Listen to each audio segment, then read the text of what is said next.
Hello दोस्तों, स्वागत है आपका हमारे यूट्यूब चैनल आशीष शॉर्ट्स में। दोस्तों, आज हम लोग पढ़ेंगे क्लास 12 का हिस्ट्री चैप्टर 6 भक्ति सूफी परंपराएं। ठीक है दोस्तों, इस चैप्टर में मैं आपको बताऊंगा कि भक्ति क्या होती है, सूफी क्या होती है, ये भक्ति सूफी परंपराएं जो है ये क्या होती है। ठीक है दोस्तों, इस वीडियो में मैं आपको बहुत ही अच्छे ढंग से, बहुत ही डिटेल्स में आपको बताने वाला हूँ इसके बारे में। ठीक है दोस्तों, तो दोस्तों इसको जानने के लिए वीडियो में अंत तक बने रहिए। ठीक है, तो चलिए दोस्तों वीडियो को स्टार्ट करते हैं।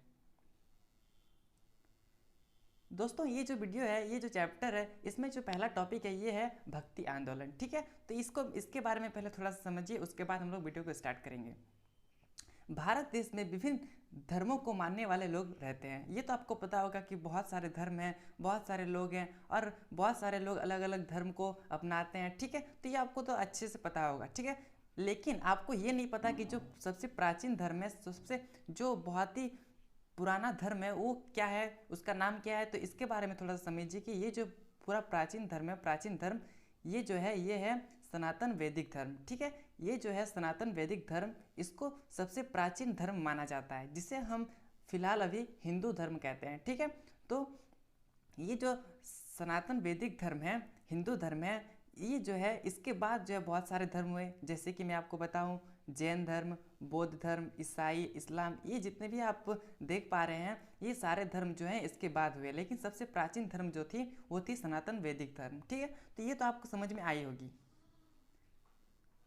अब थोड़ा सा ये समझिए कि जैसे कि मैं आपको बताया कि सबसे प्राचीन तो धर्म था वो था सनातन वैदिक धर्म। ठीक है, लेकिन इसके बाद भी बहुत सारे धर्म बनने लगे, बहुत सारे धर्म का उदय हुआ। ठीक है, तो ये बहुत सारे धर्म ये सब कैसे आए। ठीक है, आप थोड़ा सा समझ पा रहे होंगे। तो यदि कोई धर्म है, सोचिए ये एक धर्म है। ठीक है, ये एक धर्म है। ठीक है, इसके बाद भी अगर कोई धर्म बन रहा है तो इसके पीछे का क्या कारण हो सकता है। ठीक है, तो इसके पीछे का कुछ कुछ मैं आपको कारण बताऊं। जैसे कि अगर ये एक धर्म है, इस धर्म में कुछ कमी हुई होगी। ठीक है, कुछ कमी होने के कारण जो है बहुत सारे लोग दूसरे धर्म बनने लगे, दूसरे धर्म की ओर आकर्षित होने लगे, दूसरे धर्म का उदय होने लगा। तो इस प्रकार से जो है अलग अलग भेदभाव के कारण, छुआछूत के कारण, इस तरह से बहुत सारे कारण हो सकते हैं दूसरे अलग धर्म बनने के। ठीक है, तो यही हम लोग जानेंगे कि ये जो है धर्म, इसका कुरीतियाँ, इसकी कमियाँ क्या थी, इसको पहले जानें। तो इसमें जो पहला मैंने पॉइंट बताया ये है जाति प्रथा। जाति प्रथा का कहने का मतलब है कि यदि कोई समाज में उच्च नीच जो होता है भेदभाव, उस प्रकार से उसके कारण जो है धर्म, मतलब अलग धर्म का उदय हुआ। सती प्रथा के कारण, सती प्रथा के बारे में मैंने आपको पिछले चैप्टर में बताया था। ठीक है, फ्रांसवा बर्नियर था, उसके वो जो था सती प्रथा के बारे में विवरण देता है। तो इसके बारे में मैंने आपको पिछले चैप्टर में बताया गया है। ठीक है, तो आप जाके नहीं देखें तो आप उसको पहले समझिए, इसके बारे उसके बाद जो है ये आपको बहुत ही अच्छे ढंग से समझ में आएगा। ठीक है, उसके बाद है भेदभाव। ठीक है, उसके बाद है अस्पृश्यता।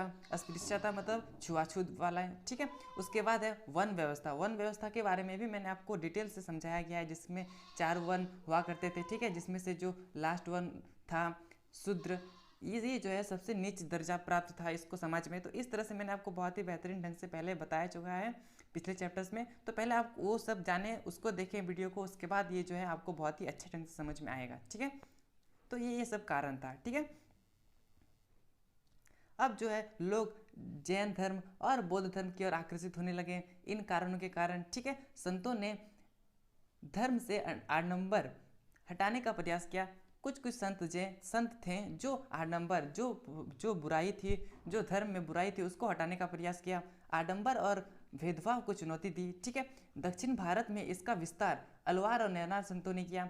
ये जो है अलवार नैनार संत, ये कहाँ के हैं ना, दक्षिण भारत। दक्षिण भारत के कहाँ के ना, मैं आपको आगे बताऊंगा। ठीक है, ये जो है अलवार, अलवार कौन है ना, जो विष्णु भगवान की पूजा करते हैं, और ये नैनार कौन है, जो शिव भगवान की पूजा करते हैं। ठीक है, तो ये तो आपको समझ में आया होगा कि जो अलवार है ये कौन है और नैनार जो है ये कौन है। ठीक है, अब थोड़ा सा समझिए कि ये भक्ति का अर्थ क्या होता है। भक्ति का अर्थ होता है ईश्वर की आराधना करना, ईश्वर की पूजा करना, इसका अर्थ होता है भक्ति। ठीक है, अब मैं आपको समझाऊं कि ये जो भक्ति है ये इसके मार्ग, इसके परंपरा, इसको जो है ये 2 भागों में विभाजित होती है। इसको भी थोड़ा समझिए। पहला जो है वो है सगुण। ठीक है, और दूसरा जो है ये है निर्गुण। तो सगुण क्या होता है इसको समझिए कि सगुण जो है ये मूर्ति पूजा करता है। ठीक है, जैसे कि शिव भगवान विष्णु भगवान, इसकी जो अनेक अवतार हैं, उनके अवतार हैं, देवी की आराधना करते हैं। ठीक है, तो जितने भी मूर्ति पूजा हुआ करती थी ये होती है शगुन की। ठीक है, और इसमें जो शिव भगवान की पूजा किया जाता है, विष्णु भगवान की पूजा किया जाता है, इसके जितने भी अवतार है शिव भगवान और उसके उस सब की पूजा किया जाता है। ठीक है, जैसे कि ये जो है शगुन, इसको कौन अपनाया ना, मैं आपको एक दो एग्जाम्पल दूँ। जैसे कि आप देख पा रहे हैं स्क्रीन में, रामानंद, मीराबाई, सूरदास, ये जो तीनों हैं और भी बहुत सारे थे, ये जो है शगुन परंपरा को अपनाते हैं। ठीक है, जो कि भक्ति परंपरा का पहला है। ठीक है, पहला परंपरा है। और जो दूसरा होता है ये है निर्गुण। ठीक है, निर्गुण परंपरा, इसको कौन अपनाते हैं? और ये क्या होता है ना, निर्गुण परंपरा होता है कि मूर्ति पूजा का विरोध। ठीक है, जो मूर्ति पूजा का विरोध करते हैं, ठीक है, वो होते हैं निर्गुण, मतलब निर्गुण परंपरा को अपनाते हैं। ठीक है, और इसमें क्या होती है, निराकार ईश्वर की पूजा की जाती है, जिसका कोई आकार ना हो उस ईश्वर की पूजा की जाती है। ठीक है, और इसमें जो है एग्जाम्पल दूं मैं एक दो, जैसे कि आप देख पा रहे हैं गुरु नानक देव, रैदास, कबीर, ये जो तीनों आप देख पा रहे हैं, ये तीनों जो है निर्गुण परंपरा को अपनाते हैं। निर्गुण परंपरा में क्या होती है ना, जिसमें मूर्ति पूजा नहीं होती है। ठीक है, किसकी पूजा होती है ना, जिसकी कोई आकार ना हो उस ईश्वर की पूजा की जाती है। ठीक है, तो आपको निर्गुण और सगुण तो आपको समझ में आ गया होगा। अब हमारा नेक्स्ट टॉपिक है धार्मिक विश्वास और आचरण की गंगा जमुना बनावट। ठीक है, तो थोड़ा सा इसे समझिए।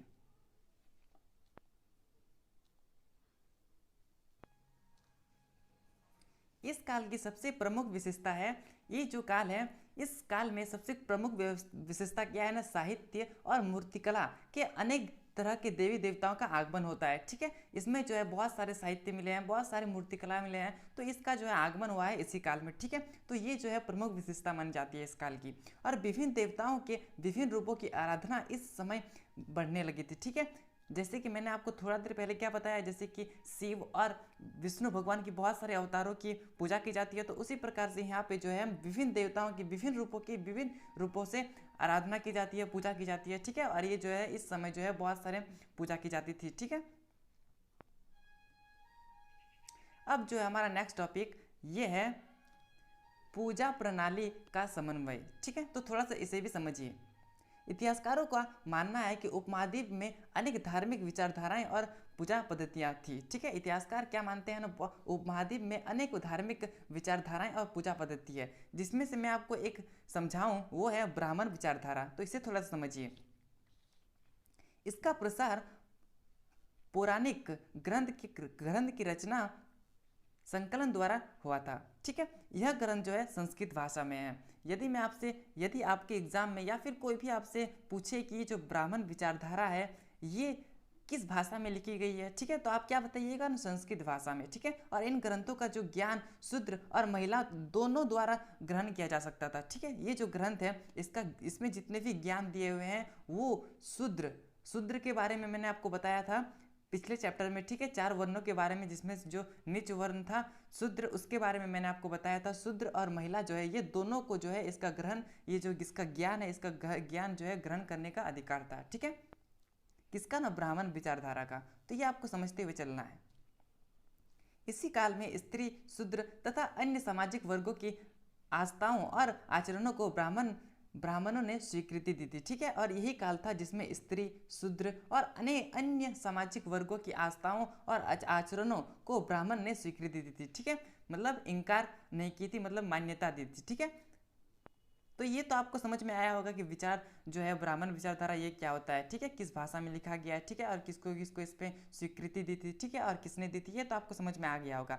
अब थोड़ा सा समझिए कि ये जो महान और लघु है ये क्या है। ठीक है, ये जो महान और लघु है ये आपके एग्जाम के पर्पज से बहुत ही ज़्यादा इंपॉर्टेंट हो जाता है, क्योंकि इसमें से आपके प्रश्न पूछे जाते हैं। ठीक है, तो इसे बहुत ही बेहतरीन ढंग से समझिए। ठीक है, ये जो है महान और लघु ये क्या है, क्या आप समझ पा रहे हैं, इसको थोड़ा सा समझिए।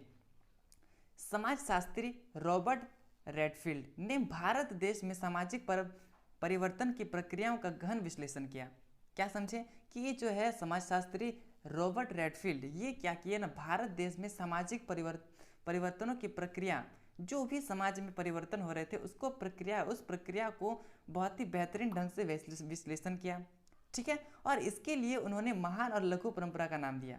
आप क्या समझ पाए कि ये जो रेडफील्ड है, रॉबर्ट रेडफील्ड, ये भारत की सामाजिक परंपराओं को बहुत ही अच्छे ढंग से विश्लेषण करते हैं और उसको जो है 2 परंपराओं में विभाजित करते हैं, जिसका नाम दिया है महान और एक है लघु। ठीक है, तो ये तो आपको समझ में आया होगा कि महान और लघु किसने दिया, किस प्रकार से दिया, किस तरह से दिया। ठीक है, तो ये तो आपको समझ में आ गया। अब थोड़ा सा समझिए कि महान और लघु है क्या।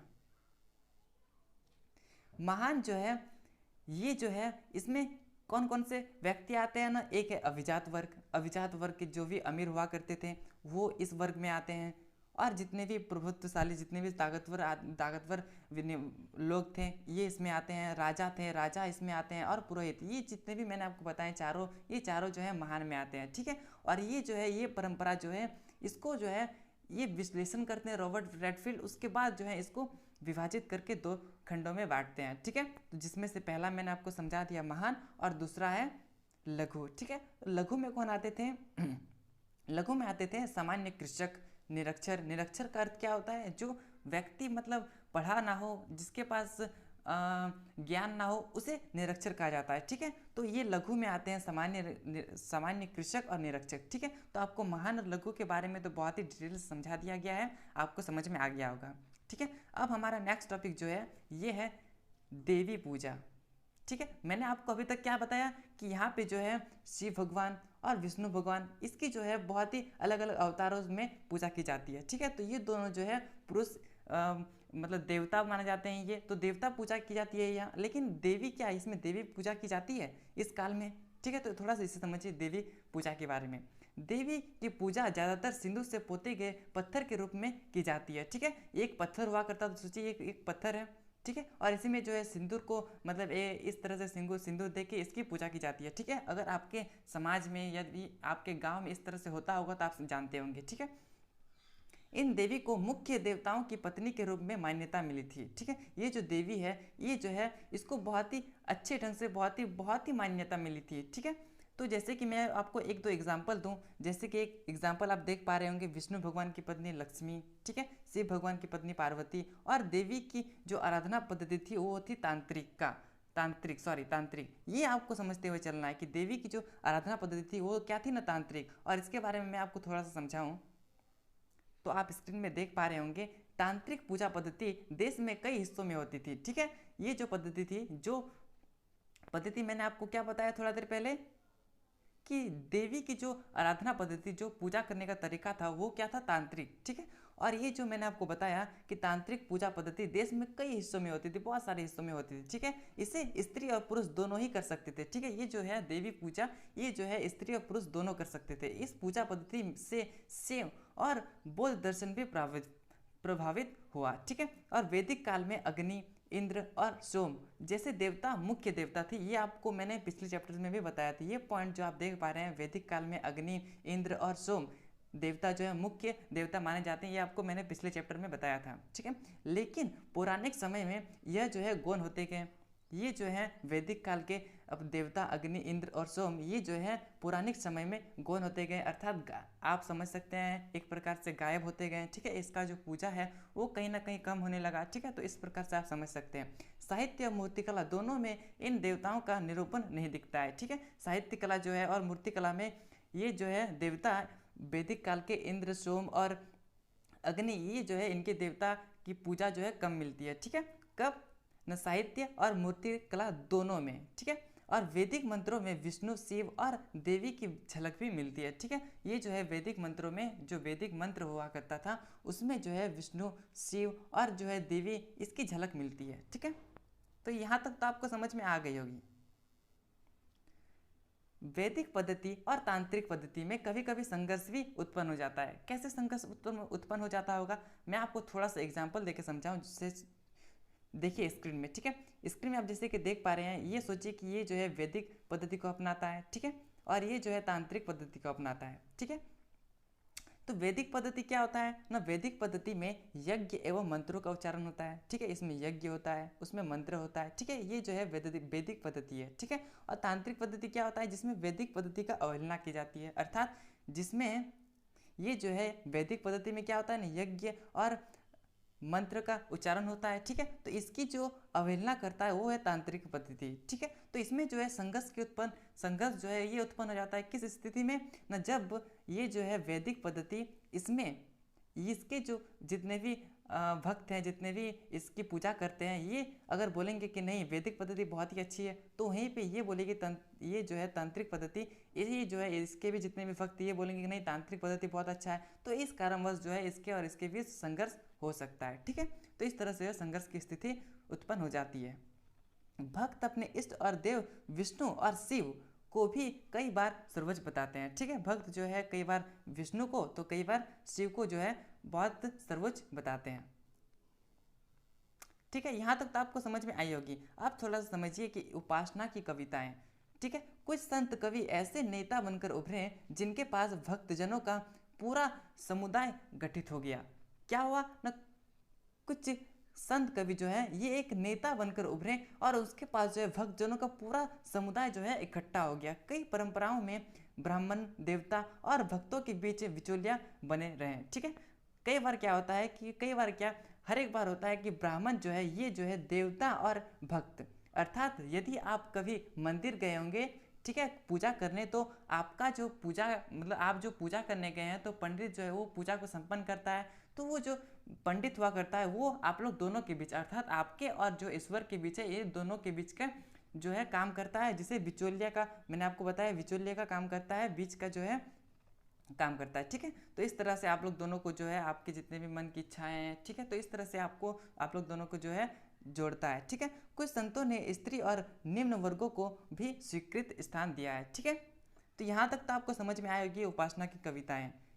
अब थोड़ा सा समझिए तमिलनाडु के अलवार और नैनार संत। ठीक है, तमिलनाडु के अलवार और नैनार संत, ये जो है तमिलनाडु के अलवार और नैनार संत ये बहुत ही ज़्यादा इंपॉर्टेंट हो जाता है आपके एग्जाम से। ठीक है, एग्जाम के लिए। ठीक है, आपके एग्जाम में बहुत ज़्यादा इसमें प्रश्न भी पूछा जाता है। ठीक है, तो इसको आप बहुत ही अच्छे ढंग से समझिए।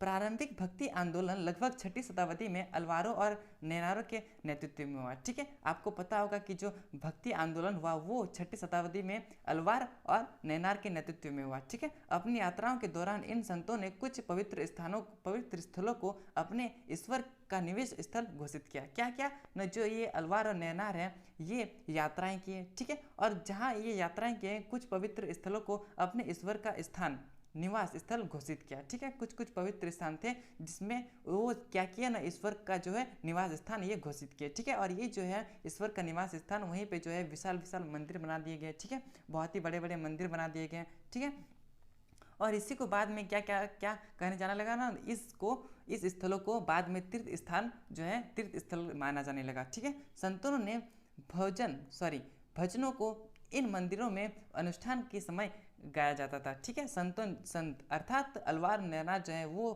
भजनों को इन मंदिरों में अनुष्ठान कार्य अर्थात कोई भी पूजा पाठ होता था तो उसके कारण जो है ये गाया करते थे। ठीक है, और इन संतों की मूर्तियां भी लगवाई जाती थी। किन संतों की ना, जो मैंने आपको बताया थोड़ा देर पहले अलवार और नैनार। ठीक है, इनकी जो है मूर्तियां भी लगाई जाती थी। तो यही तो आपको समझ में आया होगा अलवार और नैनार के बारे में। ठीक है, और ये जो है अलवार और नैनार इसके बारे में इसी जो है जाति के प्रति क्या दृष्टिकोण रखते हैं तो थोड़ा सा इसे भी समझिए। अलवार और नैनार संतों ने जाति प्रथा का विरोध किया। ठीक है, ये जो है अलवार और नैनार ये क्या करते हैं, जाति प्रथा का विरोध करते हैं। ठीक है, जो उच्च नीच की होती है, उच्च और नीच की व्यवस्था होती है, इसको जो है ये विरोध करते हैं। ठीक है, ब्राह्मण व्यवस्था का विरोध करते हैं। ठीक है, ब्राह्मण व्यवस्था अर्थात जिसमें 4 वर्ण हुआ करते थे, ये तो आपको बहुत ही बेहतरीन ढंग से मैंने पिछले चैप्टर में बताया गया था। ठीक है, तो आपको समझ में आ रही होगी। भक्ति संत अलग अलग समुदायों से थे। ठीक है, ये जो है भक्त इनके जो जितने भी भक्त थे, जितने भी भक्ति थे, ठीक है, ये जो है बहुत ही अलग अलग समुदाय के थे। जैसे कि मैं आपको बताऊँ, ब्राह्मण, किसान, शिल्पकार, निम्न जाति अर्थात जिसे छुआ नहीं जाता था, अस्पृश्य से देखा जाता था। ठीक है, अलवार और नैनार संतों की रचना के वेदों को जितना महत्वपूर्ण बताया, अर्थात आप थोड़ा सा इसे समझिए। जैसे कि मैंने आपको एग्जाम्पल दिया, ब्राह्मण, किसान, शिल्पकार, ये जो है नीचे जाति मतलब जिसे छुआछूत के दृष्टि से देखा जाता था। ठीक है, तो ये सारे जितने भी मैंने आपको उदाहरण बताए, इससे आपको क्या पता चलता है ना, ये जो है अलवार और नैनार एक कहे ये जो है जाति प्रथा का विरोध करते हैं और ब्राह्मण व्यवस्था का भी विरोध करते हैं। ये जो है यहाँ से आपको साक्ष्य भी मिल जाता है। ठीक है,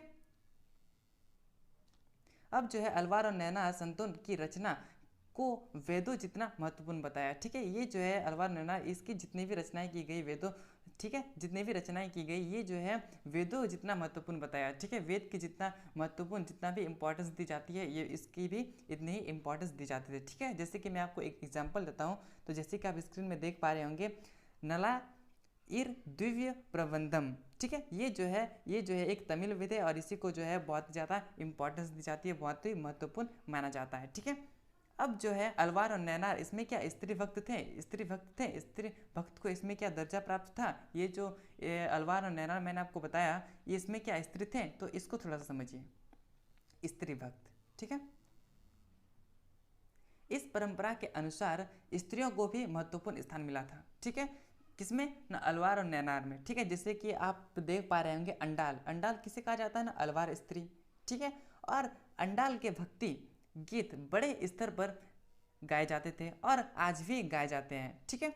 और अंडाल अपने आप को विष्णु की प्रेयसी, प्रेयसी अर्थात प्रेमिका, विष्णु की प्रेमिका मानकर अपने प्रेम भावनाओं को छंदों में व्यक्त करती है। छंदों अर्थात आप समझ सकते हैं एक प्रकार से स्टेप बाय स्टेप में ये जो है व्यक्त करते हैं, ठीक है।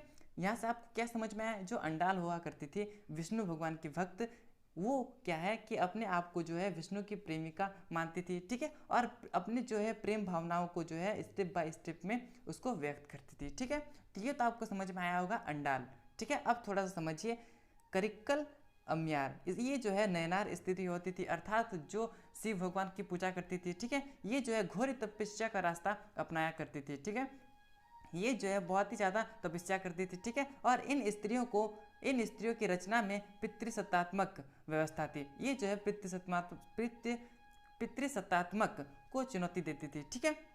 तो इस तरह से आप समझ पा रहे होंगे अंडाल और करिकल अम्यार के बारे में, ठीक है। अब जो है हमारा नेक्स्ट टॉपिक ये है राज्य के संबंध, राज्य के साथ संबंध, अर्थात ये जो है अलवार और नैनार मैंने आपको बताया, ये जो है अलवार और नैनार इसके साथ और राज्य के साथ दोनों के साथ कैसा संबंध था, अर्थात अलवार और नैनार और राज्य इसके बीच, राज्य अर्थात राज्य कहने का मतलब है कि राज्य में जो शासक हुआ करते थे उसके साथ इनका कैसा संबंध था, ये थोड़ा सा समझिए, ठीक है।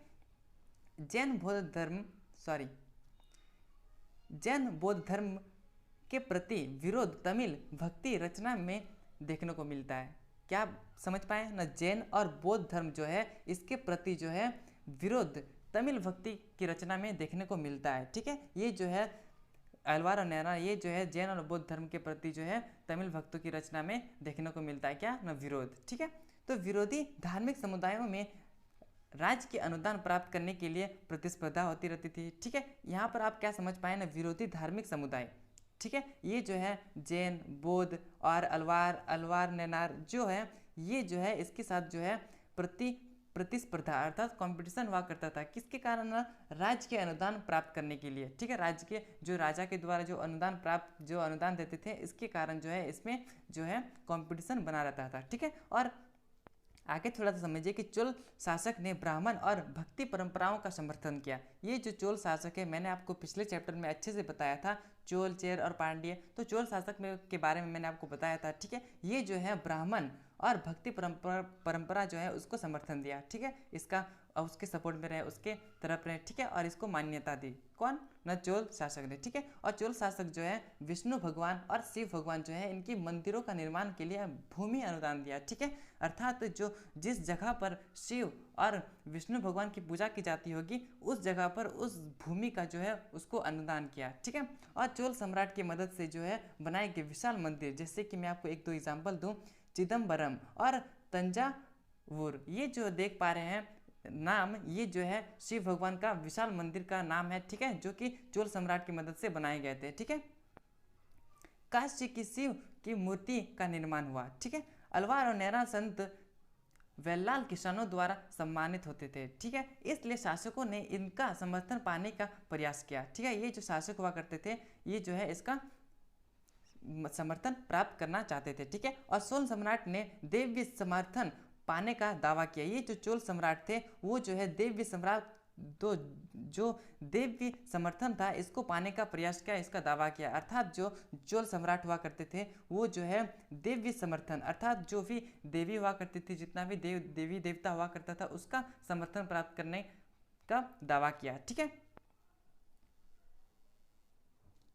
अपनी सत्ता के प्रदर्शन के लिए सुंदर विशाल मंदिर का निर्माण करवाया। ये जो चोल सम्राट है, चोल शासक है, ये जो है मूर्ति का जितने भी मंदिर हुआ करते थे उसका निर्माण क्यों करवाते थे? क्योंकि ये जो है अपना सत्ता का प्रदर्शन करना चाहते थे।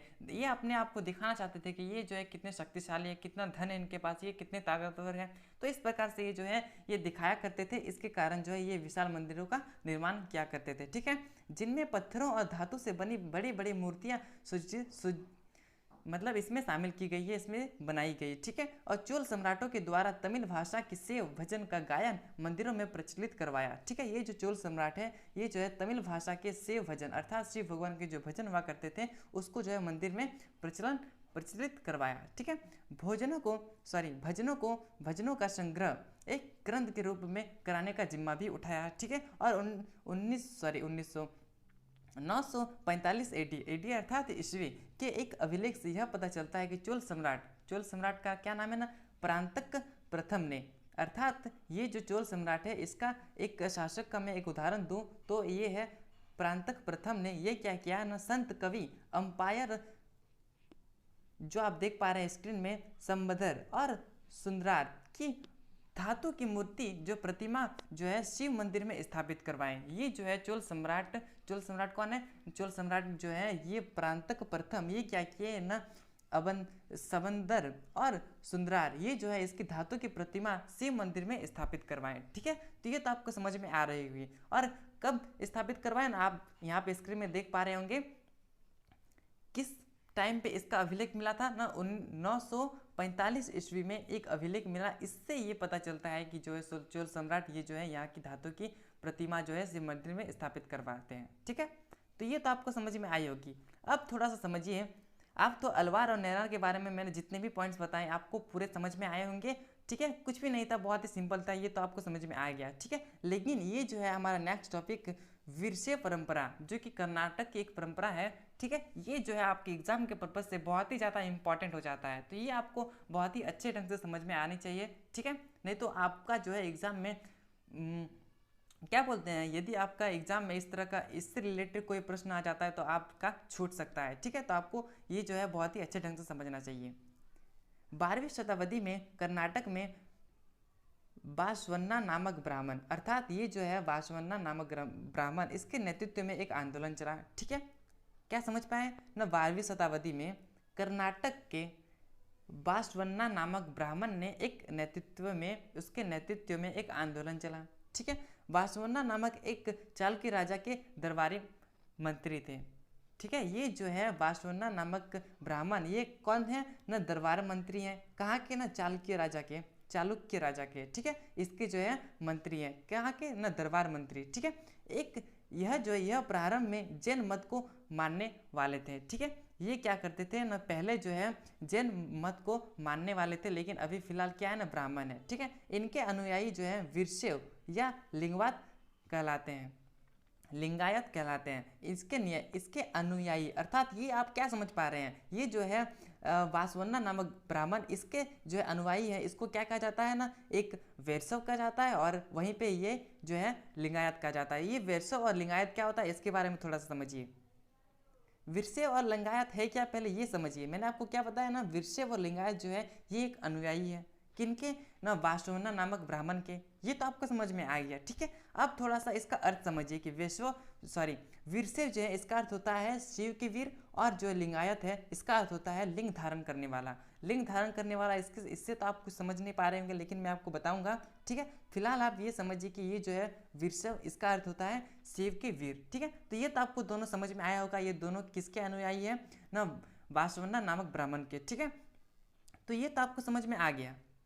अब जो है लिंगायत शिव की आराधना लिंग के रूप में करते थे, ठीक है। ये जो है लिंगायत जो कि बासवन्ना ब्राह्मण के अनुयायी है, ये शिव की आराधना जो है लिंग के रूप में करते हैं, ठीक है। इस समुदाय के पुरुष वाम स्कंद पर चांदी के एक पिटोरे में लघु लिंग धारण करते हैं। वाम स्कंद मतलब क्या होता है, वाम स्कंद अर्थात वाम मतलब होता है बायां, और स्कंद मतलब होता है कंधा, अर्थात बायां कंधा पर जो है चांदी के एक पिटोरे में लघु लिंग धारण करते हैं, वो पहनते हैं। कौन न, लिंगायत लोग, ठीक है। लिंगायत कौन है न, एक अनुयायी है, किनके न, ब्राह्मण के, ठीक है। कौन ब्राह्मण, मैंने आपको क्या बताया, वाष्टवन्ना नामक ब्राह्मण के, ठीक है, और जिन्हें जो है श्रद्धा की दृष्टि से देखा जाता था, ठीक है। ये जो है वाम स्कंद पर जो चांदी का एक पिटोरे में लघु लिंग धारण करते हैं, इसको जो है एक श्रद्धा की दृष्टि में देखा जाता था, ठीक है। और ये जो है लिंगायत, इसका विश्वास किस किस पर होता है, तो इसको थोड़ा समझिए। ये जो है लिंगायत, इसका विश्वास होता है, ये जो है मानते हैं किसको, न जाति प्रथा का विरोध करते हैं, ठीक है। ये जो है जाति प्रथा का विरोध करते हैं। अस्पृश्यता जो छुआछूत की होती है, छुआछूत होती है, इसको भी नहीं मानते हैं, ठीक है। पुनर्जन्म जो होता है उसको भी नहीं मानते हैं। मैंने आपको पिछले चैप्टर में क्या बताया था कि जो पुनर्जन्म है इसके बारे में बहुत ज़्यादा एक्साइटेड थे वो समझने के लिए, ठीक है। लेकिन यहाँ पे जो है सीधा सीधी बात किया गया है, न पुनर्जन्म को जो है ये नहीं मानते हैं, ठीक है। ये जो है मूर्ति पूजा भी नहीं करते हैं, ठीक है। ये जो है शिव भक्त हैं, अर्थात शिव की पूजा करते हैं, लेकिन ये जो है मूर्ति पूजा नहीं करते हैं। और शिव की पूजा किस तरह से करते हैं ना, लिंग के आधार पर करते हैं, ठीक है। मैंने आपको बताया अंतिम संस्कार में जो है ये जो है दफनाया करते थे, ठीक है। ये जो है जलाया नहीं करते थे, अंतिम यदि किसी की मृत्यु हो जाती थी ये जो है इसको दफनाया करते थे, ठीक है। ब्राह्मण ग्रंथ वेद को नहीं मानते थे, ठीक है। ये ब्राह्मण ग्रंथ जो है जितने भी मैंने आपको बताए हैं, चार मन हुआ करता था उसको भी नहीं मानते, और जो वेद है उसको भी नहीं मानते, ठीक है। और जन्म पर आधार जो श्रेष्ठता है उसको अस्वीकार किया, अर्थात जो ब्राह्मण का बेटा ब्राह्मण होगा, शूद्र का बेटा शूद्र होगा, ये दोनों जो है इसकी जो स्टेटस होगी समाज में ऊंच नीच होगी, तो ये जो है इसको भी ये नहीं मानते हैं, ठीक है। और ये जो है वयस्क विवाह और जो है विधवा पुनर्विवाह को जो है ये मान्यता देती है, ठीक है। तो ये जो है दो ही चीज़ को मान्यता देती है, एक है वैश्विक विवाह और विधवा पुनर्विवाह इसको मान्यता देती है, और ये जो है शिव भगवान की पूजा करते हैं इसको मान्यता देती है, ठीक है। और ये जो है शिव भगवान है उसको भी जो है लिंग के आधार पर पूजा करते हैं, ना कि मूर्ति के आकार पर, ठीक है। तो ये तो आपको समझ में आई होगी लिंगायत, ठीक है। अब है हमारा नेक्स्ट टॉपिक, उत्तरी भारत में धार्मिक उपान। मैंने आपको जितने भी बताए अभी फिलहाल जो बताए वो है दक्षिण भारत के मैंने बताया, ठीक है। ये जो मैं आपको मैप में बता रहा हूँ, ये जो मैं आप बात देख पा रहे हैं, मैंने अच्छे से नहीं बना पाया, भारत का नक्शा है, ठीक है। ये जो है ये इसको बोला जाता है दक्षिण भारत, ठीक है। दक्षिण भारत के बारे में मैंने आपको क्या क्या बताया न, अलवार और नैनार के बताया, अलवार और नैनार के बारे में बताया जो कि तमिलनाडु के हैं, ठीक है। और जो है और एक बताया मैंने वैष्णव परंपरा जो कि कर्नाटक के बारे में। तो ये मैंने आपको दक्षिण भारत में बताया, ठीक है। अब हमारा जो स्टार्ट होने वाला है वो है उत्तर भारत में धार्मिक उपान। अब हम लोग उत्तर भारत के बारे में थोड़ा सा जानते हैं, ठीक है। तो आप इसको भी थोड़ा सा समझिए। इस काल में उत्तर भारत में विष्णु और शिव जैसे देवताओं की उपासना मंदिर में भी की जाती थी, ठीक है। इस काल में वह क्या करता था, जिस काल में ये जो मैंने आपको बताया लिंगायत और भी मैंने जो भी जितने भी बताए, ठीक है, ये जो है वहाँ पे होता था, ठीक है। जो है शिव भगवान की पूजा नहीं करते थे, मतलब मूर्ति का आकार में नहीं करते थे, लेकिन लिंग के आधार पर करते थे, लिंगायत का था, ठीक है। तो इस प्रकार इस काल में क्या होता था कि उत्तर भारत में विष्णु और शिव की जो है इसकी जो है देवी देवताओं की ये जो है इसकी जो पूजा करते थे, मंदिर बनाया जाता था, ठीक है। तो मंदिरों में इनकी जो है पूजा क्या करते थे, ठीक है। कहाँ पे ना, उत्तर भारत में, ठीक है। ये तो आपको समझ में आ गई होगी। यह मंदिर शासकों की सहायता से निर्मित किए जाते थे, ठीक है। ये जो मंदिर हुआ करता था, जितने भी मंदिर हुआ करते थे उत्तर भारत में, ये सारे जो है शासक द्वारा बनाए जाते थे। जिस प्रकार से दक्षिण भारत में अलवार और नैनार संतों की रचनाएं मिली है, ठीक है, जितने भी मैंने आपको बताया अलवार और नैनार ने, इसके बारे में जितने भी संत जितने भी रचनाएं मिलती है, ऐसी जो है उत्तर भारत में 14वीं शताब्दी तक कोई भी रचना नहीं मिलती है, ठीक है। आप यहाँ पे एक अंतर देख पा रहे होंगे, दक्षिण भारत में अलवार और नैनार जितनी भी रचनाएं मिलती है वो तो मिल जाती है, लेकिन 14वीं शताब्दी तक उत्तर भारत में ऐसा कुछ भी नहीं मिलता है, ठीक है। तो ये आप एक अंतर देख पा रहे होंगे उत्तर भारत में और दक्षिण भारत में। इस काल में उत्तरी भारत में राजपूतों का राज्य का शासन था, ठीक है। ये जो है उत्तर भारत, इसमें जो है इस कालखंड में जो है राजपूत राज्यों का राजपूतों का शासन हुआ करता था, ठीक है। और इन राज्यों में ब्राह्मणों का जो है महत्वपूर्ण स्थान प्राप्त था, ठीक है। ये जो है राजपूत शासन क्या करते थे और इसमें जो है ब्राह्मणों को बहुत ही उच्च दर्जा प्राप्त था, ठीक है। इसी समय कुछ ऐसे धार्मिक नेता उभरे जिन्होंने रूढ़िवादी परंपराओं का विरोध किया। इसी काल में क्या होता है कि बहुत सारे नेता उभरते हैं, बहुत सारे नेता आते हैं, ठीक है। और रूढ़िवादी जो है रूढ़िवादी परंपरा क्या होता है ना, रूढ़िवादी परंपरा होता है जो प्राचीन परंपरा होती है, ठीक है। रूढ़िवादी अर्थात मैं आपको एक एग्जांपल दूं तो आप समझ पा रहे होंगे कि यदि आप कहीं जा रहे हैं तो, ठीक है, उसके आगे से यदि एक बिल्ली पार हो जाती है, ठीक है, तो आप क्या समझेंगे कि ये जो है मेरे साथ कुछ गलत हुआ, तो ठीक है। तो आप ये जो है ये परंपरा कहीं ना कहीं पिछले बहुत ही प्राचीन है। आप अपने पापा से दादाजी से सुने होंगे, ठीक है। तो इस प्रकार से एक प्राचीन परंपरा चली आ रही है, इसी को जो है रूढ़िवादी परंपरा कहा जाता है, ठीक है। और ये जो है बहुत सारे नेताओं ने ये परंपराओं का विरोध किया, ठीक है। और ऐसे नेता में जैसे कि मैं आपको एक दो एग्जांपल दूं, नाथ, जोगी, सिद्ध, ये जो है इसी जो है परंपराओं का विरोध करते हैं, ठीक है।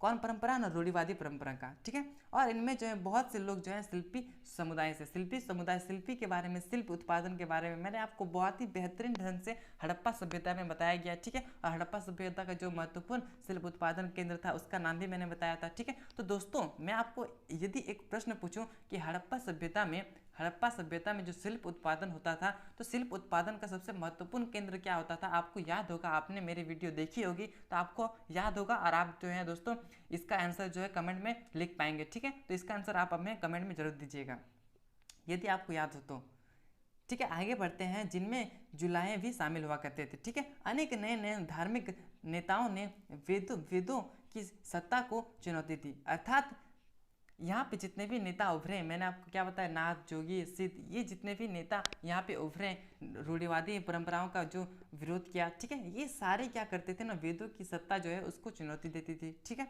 इन्होंने अपने विचार आम लोगों की भाषा में सामने रखे, ठीक है। वहाँ की जो लोकल भाषा हुआ करती थी उसमें जो है ये अपने बात को बताते हैं, समझाते हैं, ठीक है, रखते हैं।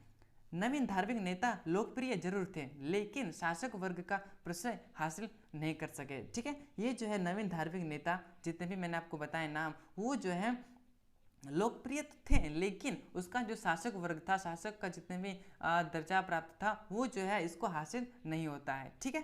तो ये तो आपको समझ में आया होगा, ये जो नेता हुआ करते थे इसको क्या प्राप्त था, क्या नहीं प्राप्त हुआ, ठीक है। तो ये तो आपको समझ में आ गई होगी। 13वीं शताब्दी में तुर्कों द्वारा दिल्ली सल्तनत की जो है स्थापना की गई। आपको पता होगा कि 13वीं शताब्दी में जो तुर्क थे उसके द्वारा जो है दिल्ली सल्तनत की स्थापना की गई। इस प्रकार से भारत में इस्लाम का प्रवेश हुआ। इस प्रकार से क्या हुआ कि जब 13वीं शताब्दी में तुर्की जो है वो दिल्ली सल्तनत की स्थापना करते हैं, वहीं पे जो है भारत में इस्लाम जो है वो प्रवेश करते हैं, ठीक है। और ये इस्लाम क्या हुआ करता है, इसके बारे में आप क्लास 11 में भी बहुत ही अच्छे ढंग से पढ़े होंगे, ठीक है। और नहीं पढ़े तो कोई बात नहीं, मैं आपको बताने वाला हूँ।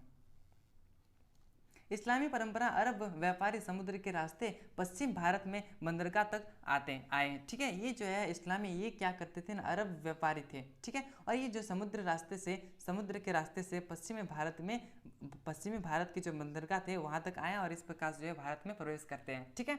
तो ये तो आपको समझ में आ गया होगा, ठीक है। इस्लाम के बारे में मैं आपको थोड़ा देर बाद बताऊंगा कि इस्लाम धर्म क्या है, इसके जो है पैगंबर मोहम्मद कौन थे, इसी जो है पैगंबर मोहम्मद जो थे, ये जो है इसका जन्म कब हुआ, मृत्यु कब हुआ, ये जो है ये आप बहुत ही बेहतरीन ढंग से क्लास 11 में पढ़े होंगे, ठीक है। तो ये मैं आपको थोड़ा देर बाद बताने वाला हूँ, ठीक है।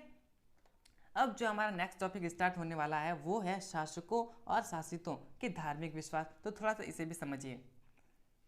711 ईस्वी में मोहम्मद बिन कासिम नामक अरब सेनापति ने सिंध क्षेत्र पर हमला किया। क्या समझ पाए, ये जो है 711 ईस्वी में मोहम्मद बिन कासिम, ये जो कासिम है ये एक कौन है ना, अरब सेनापति है, ठीक है। ये क्या किए ना, जो सिंध का क्षेत्र है, भारत का जो सिंध का क्षेत्र है, इसमें जो है ये हमला करते हैं, ठीक है। ये पॉइंट तो आपको समझ में आ गए। उसे जीत कर जो है खलीफा के क्षेत्र में शामिल करते हैं। आपको अब समझ में नहीं आ रहा होगा कि इसमें ये जो खलीफा क्या है, ठीक है, ये खलीफा के क्षेत्र में शामिल, तो ये खलीफा जो है इसके बारे में मैं जो है ये क्लास 11 में जो है बताया गया है, बहुत ही अच्छे ढंग से बताया गया है कि इस्लाम जो है पैगंबर मोहम्मद थे, उसकी मृत्यु के बाद खलीफा वंश स्टार्ट हुआ, उसके बाद भी बहुत सारे वंश आए, उन्होंने शासन किया, उन लोग का शासनकाल रहा। तो इसके बारे में आपको बहुत ही अच्छे ढंग से आप पढ़े होंगे क्लास 11 में, ठीक है। और यदि आप अच्छे ढंग से पढ़े होंगे, आपको याद होगा, तो आप समझ पा रहे होंगे जो ये खलीफा है इसका अर्थ क्या है, ठीक है। तो ये आपको अच्छे ढंग से समझ में आ रहा होगा, ठीक है। तो यहाँ पे क्या हुआ ना, कासिम जो है वो 711 में अरब सेनापति थे, ये जो है कासिम, ये 711 में सिंध में आक्रमण किया और जीत कर इस क्षेत्र को, सिंध के क्षेत्र को जीत कर खलीफा के क्षेत्र में जो है शामिल कर दिया, ठीक है। और 13वीं शताब्दी में तुर्क और उन्होंने अर्थात जो है मोहम्मद बिन कासिम, ये जो है दिल्ली सल्तनत की नींव रखे, ठीक है। ये तो आपको समझ में आ रहा होगा। धीरे धीरे सीमा का विस्तार जो है दक्कन के क्षेत्र में भी हुआ। ये जो है क्षेत्र धीरे धीरे इसका विस्तार होने लगा और दक्कन के क्षेत्र तक भी होने लगा। दक्कन जो है इसके क्षेत्र से भी पार होने लगा। ठीक है, तो इस तरह से आप समझ रहे होंगे। बहुत से क्षेत्रों में शासक जो है वो धर्म जो है इस्लाम था। ठीक है, बहुत सारे शासक थे। ठीक है, बहुत सारे क्षेत्रों में बहुत सारे शासक हुआ करते थे। एक क्षेत्र में एक, तो इस तरह से बहुत सारे क्षेत्र थे। ठीक है, उसमें शासक हुआ करते थे और जितने भी वहाँ के धर्म अपनाते थे अधिकतर जो है वो इस्लाम धर्म को अपनाया करते थे। ठीक है, और यह स्थिति जो है 16वीं शताब्दी में मुगल सल्तनत की स्थापना के साथ बरकरार रही। ठीक है, ये जो है जितने भी मैंने आपको बताया, ये जो क्षेत्र विस्तार होते रहा। ठीक है, और ये जो है 16वीं शताब्दी अर्थात जब मुगल वंश का स्थापना होता है उस समय जो है ये जो है इस समय तक इसका जो है विस्तार होते रहा। ठीक है, तो ये तो आपको समझ में आ रहा है दोस्तों। ये जो है हमारा नेक्स्ट, मैं आपको एक क्वेश्चन पूछूं तो आप बता पाएंगे या नहीं ये तो मुझे नहीं पता, लेकिन मैं आप कमेंट में जरूर चेक करूंगा। ये जो है मुगल सल्तनत, मुगल वंश, इसकी स्थापना कब हुई? ठीक है, और इसकी स्थापना किसने की? ये दोनों का क्वेश्चन का आंसर आपको कमेंट बॉक्स में देना है। ठीक है दोस्तों, आपको आता होगा तो आप जरूर कमेंट बताइएगा। ठीक है, आगे है कि मुसलमान शासकों को उल्मा के मार्गदर्शन पर चलना पड़ता था। ये उल्मा क्या होता है? उल्मा जो है वो है धर्म ज्ञाता। किसका? इस्लाम धर्म ज्ञाता। अर्थात ये जो इस्लाम धर्म हुआ करता था इसके जो ज्ञाता हुआ करते थे, ये जो है इसकी जो जानकारी दिया करते थे उसको बोला जाता था उल्मा। ठीक है, तो जो है मुसलमान शासक वो उल्मा के मार्गदर्शन पर चलना होता था। ठीक है, ये जो है मुस्लिम शासक ठीक है, इसको किस रास्ते में चलना पड़ता था ना? उल्मा के मार्गदर्शन। अर्थात उल्मा कौन होता था ना? जो इस्लाम धर्म का ज्ञाता होता था, उसके आधार पर, उसके मार्गदर्शन पर जो है मुस्लिमान शासक वो इस मार्गदर्शन पर चला करते थे। ठीक है, तो ये तो आपको समझ में आ रहा है, ये बहुत सिंपल है। उल्मा से यह अपेक्षा की जाती थी कि वे शासन जो है शरिया का पालन करवाएं। अर्थात उल्मा से यह अपेक्षा की जाती थी कि वे जो शासन है शरिया का जो है पालन करवाएं। ठीक है, इससे जो है ये अपेक्षा की जाती थी। ठीक है, और ये जो है मैंने आपको बताया शरिया का अर्थ क्या होता है इसे थोड़ा सा समझिए। मुसलमान समुदाय को निर्देशित करने वाला कानून। ये जो है मुसलमान समुदाय, इसका जो है निर्देशित, उसका नियंत्रण करने वाला जो कानून हुआ करता था उसे शरिया किया जाता था। तो इस तरह से नहीं समझ पा रहे हैं तो आप शॉर्टली समझ सकते हैं कि ये जो शरिया है वो एक मुसलमान का नियम हुआ करता था। ये आप समझिए। ठीक है, बहुत ही सिंपल तरीके से। उपमहाद्वीप में एक बड़े जनसंख्या इस्लाम धर्म को मानने वाली नहीं थी। उपमहाद्वीप में क्या हुआ करता था कि बहुत सारी जनसंख्या, बहुत सारे ऐसे इंसान थे, बहुत सारे निवासी थे जो इस्लाम धर्म को मानना नहीं चाहते थे। ठीक है, मुसलमान शासकों के क्षेत्र में रहने वाले अन्य धर्म के लोग हुआ करते थे जैसे कि ईसाई, यहूदी, हिंद, यह जजिया नामक कर चुकाते थे। मैं आपको एक सिंपल सा, बहुत ही सिंपल सा, जो कि आप पिछले क्लास में कक्षा में पढ़े होंगे तो आपको बहुत ही अच्छे ढंग से पता होगा कि ये जो जजिया कर है ये क्या होता है और किस वजह से जो है ये जजिया कर देते थे। तो दोस्तों मेरा जो क्वेश्चन है ये है कि ये जजिया कर है ये क्या होता था, किसके ऊपर जजिया कर लगाया जाता था, किससे जो है जजिया कर लिया जाता था। दोस्तों आपको पता होगा कि जजिया कर जो है ये क्या है। ठीक है, तो दोस्तों आप कमेंट कर सकते हैं, मैं आपका कमेंट जरूर पढ़ूंगा। ठीक है, तो आपको पता होगा तो आप जरूर कमेंट कीजिएगा। ठीक है, कुछ शासक जनता की तरफ की निचली नीति जो है वो भी अपनाते थे। ठीक है, जैसे कि मैं आपको एक दो एग्जांपल दूं तो आप समझ पाएंगे। बहुत से शासक ने भूमि अनुदान एवं कर की छूट, अर्थात हिंदू, जैन, फारसी, ईसाई, यहूदी धर्म जो है ये संस्थाओं को दी। ठीक है, और गैर मुसलमान धार्मिक नेताओं के प्रति श्रद्धा का भाव जो है व्यक्त करते हैं। और इस उदाहरण की मदद से आप जो है ये पॉइंट्स आपको समझ में आया होगा। ठीक है, अब जो हमारा नेक्स्ट टॉपिक है वो है लोक प्रचलन में इस्लाम। तो आप थोड़ा सा इस्लाम के बारे में समझिए कि इस्लाम क्या होता है। आपको जो है इस्लाम के बारे में क्लास 11 में बहुत ही अच्छे ढंग से बताया गया है, आप जाके वहाँ से समझ सकते हैं। लेकिन फिर भी मैं आपको बताऊँ, ये जो है इस्लाम के बारे में यहाँ पे कुछ ज़्यादा नहीं दिया हुआ है लेकिन थोड़ा सा बेसिक दिया हुआ है, आप इसे समझ सकते हैं। इस्लाम के आने से पूरे उपमहाद्वीप में परिवर्तन देखने को मिले। जिन्होंने इस्लाम धर्म कबूल किया उन्हें सिद्धांतिक रूप से 5 मुख्य बातें सामने आती है। 5 बातें जो है उन्हें माननी पड़ती है। ठीक है, और ये 5 बातें कौन होती थी क्या होती थी, तो इसे थोड़ा समझिए, क्योंकि ये जो है 5 बातें आपको आपके एग्जाम में प्रश्न पूछा जा सकता है, 2-3 मार्क्स का, ठीक है, 5 मार्क्स का भी पूछा जा सकता है, ठीक है। तो इस तरह से आप याद रख सकते हैं, क्योंकि आपके एग्जाम के पर्पज से बहुत ज़्यादा इंपॉर्टेंट हो जाता है। पहला जो बात है, पहला जो पॉइंट है वो है अल्लाह एकमात्र ईश्वर है और पैगंबर मोहम्मद उनके दूत हैं। ये पहला पॉइंट हुआ करता था, ठीक है। दूसरा है कि दिन में 5 बार नमाज पढ़ना चाहिए, खैरात पढ़ना चाहिए, दान जगह जो होता है उसको बांटना चाहिए।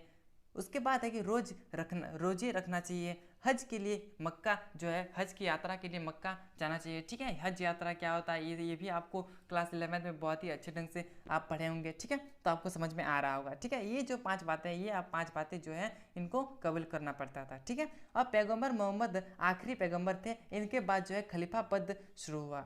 आपको पता होगा, आप क्लास 11 में पढ़े होंगे कि जो पैगंबर मोहम्मद थे, ये जिसकी जब मृत्यु होती है, ठीक है, तो इसके बाद जो है खलीफा वंश, खलीफा पद जो है ये शुरू हुआ था, ठीक है। दोस्तों आपको पता होगा तो आप कमेंट कर सकते हैं कि खलीफा जो है खलीफा वंश, इसकी स्थापना कौन करते हैं और इसमें जो कितने वंश ने शासन करता है और इसके बाद किन्होंने शासन करता है, किस वंश ने शासन करते हैं। तो ये जो है आपको मैंने 2-3 क्वेश्चन पूछे, ये आपको पता होगा, आप क्लास 11 में जानते होंगे, क्लास 7 में आप पढ़े होंगे अच्छे से, तो आपको पता होगा। तो दोस्तों आप कमेंट कर सकते हैं, ठीक है।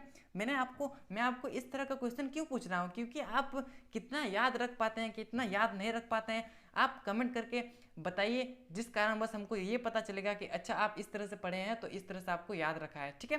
तो इस तरह से मैं आपको छोटा छोटा क्वेश्चन पूछता रहता हूँ, ताकि आपको जो है आपका जो पिछले क्लास में, पिछले कक्षा में, पिछले चैप्टर में आपको कितना याद रहता है, ये आपके लिए टेस्ट के तौर पर जो है मैं आपको क्वेश्चन पूछता हूँ, ठीक है। तो इसका जो है आप कमेंट कीजिए, क्योंकि ये जो है आपको रिवाइज करने का एक बहुत ही अच्छा तरीका है, ठीक है। और ये जो है खलीफा जो है ये धार्मिक गुरु थे, ठीक है। और ये जो है हजरत मोहम्मद, इसकी मृत्यु कब होती है, जो पैगंबर मोहम्मद है इसकी मृत्यु होती है 632 ईस्वी में, ठीक है, इसकी मृत्यु होती है। अरब मुसलमान व्यापारी मालाबार तट जो कि केरल में है, इसके किनारे आकर बसे। ये जो है अरब मुसलमान, ये क्या है कि अरब मुसलमान व्यापारी जो है वो मालाबार तट जो कि केरल में है वहाँ पे आकर बसे, ठीक है। इन्होंने स्थानीय भाषा जो है मलयालम, इसको जो है इसको सीख लिया, ठीक है, और स्थानीय नियमों को भी अपनाया, ठीक है। वहाँ के जितने भी नियम हुआ करते थे उसको तो अपनाया, ठीक है। उसके साथ साथ जो है वहाँ की जो है भाषा थी वो भी सीख लिया, ठीक है। जैसे कि मैं आपको एक उदाहरण देके समझाऊँ, वहाँ का एक नियम था, उन्होंने जो है मातृगृहता को अपनाया। ये मातृगृहता क्या होता है, इसको थोड़ा सा समझिए। मातृगृहता एक ऐसी परंपरा थी जिसमें स्त्री विवाह के बाद अपने मायके ही रहती थी। अर्थात ये आप क्या समझ पाए कि मातृगृहता एक परंपरा है, ये तो आपको समझ में आ गया, जिसमें जो है स्त्री विवाह के बाद अपने मायके में ही रहती है। स्त्री का विवाह हो गया, सोचिए ये एक स्त्री है, इसका विवाह हो गया एक पुरुष से, ठीक है। ये जो है स्त्री, इसकी विवाह होने के बाद आपको क्या, आप अभी का नियम क्या है कि स्त्री का विवाह हो गया, ठीक है, तो ये जो है स्त्री आपने मतलब अर्थात आपने ससुराल में रहा करती थी, ठीक है, ससुराल में रहती है। ये आज की परंपरा है, वर्तमान की परंपरा है। लेकिन उस समय क्या होता था कि ये जो है ये स्त्री शादी कर ली, ठीक है, शादी तो कर ली, लेकिन ये जो है स्त्री अपने घर में रहेगी, ठीक है। और इसको जो है मातृगृहता परंपरा कहा जाता है, ठीक है। और इसमें क्या होता है कि जो उसका जो पति हुआ करता है वो जो है वो चाहे तो वो जो है उसका घर में आके रह सकता है, ठीक है। तो इस तरह से जो होता है मातृगृहता का नियम हुआ करता था, जैसे कि मैं आपको एग्जाम्पल देके समझाया, ठीक है। अब जो है हमारा नेक्स्ट टॉपिक वो है समुदायों के नाम, ठीक है, समुदायों के नाम। तो थोड़ा सा इसे भी समझिए, क्योंकि ये भी बहुत ही ज़्यादा इंपॉर्टेंट हो जाता है। मैं आपको पहले एक एग्जांपल दूं, ये जो है आप सोचिए ये एक हिंदू धर्म है, ये है मुसलमान धर्म, ठीक है। हिंदू समुदाय, मुसलमान समुदाय, ये तो आपको पता होगा, इसके बारे में आप जानते भी होंगे, ठीक है, आपने बहुत बार सुना भी होगा, ठीक है।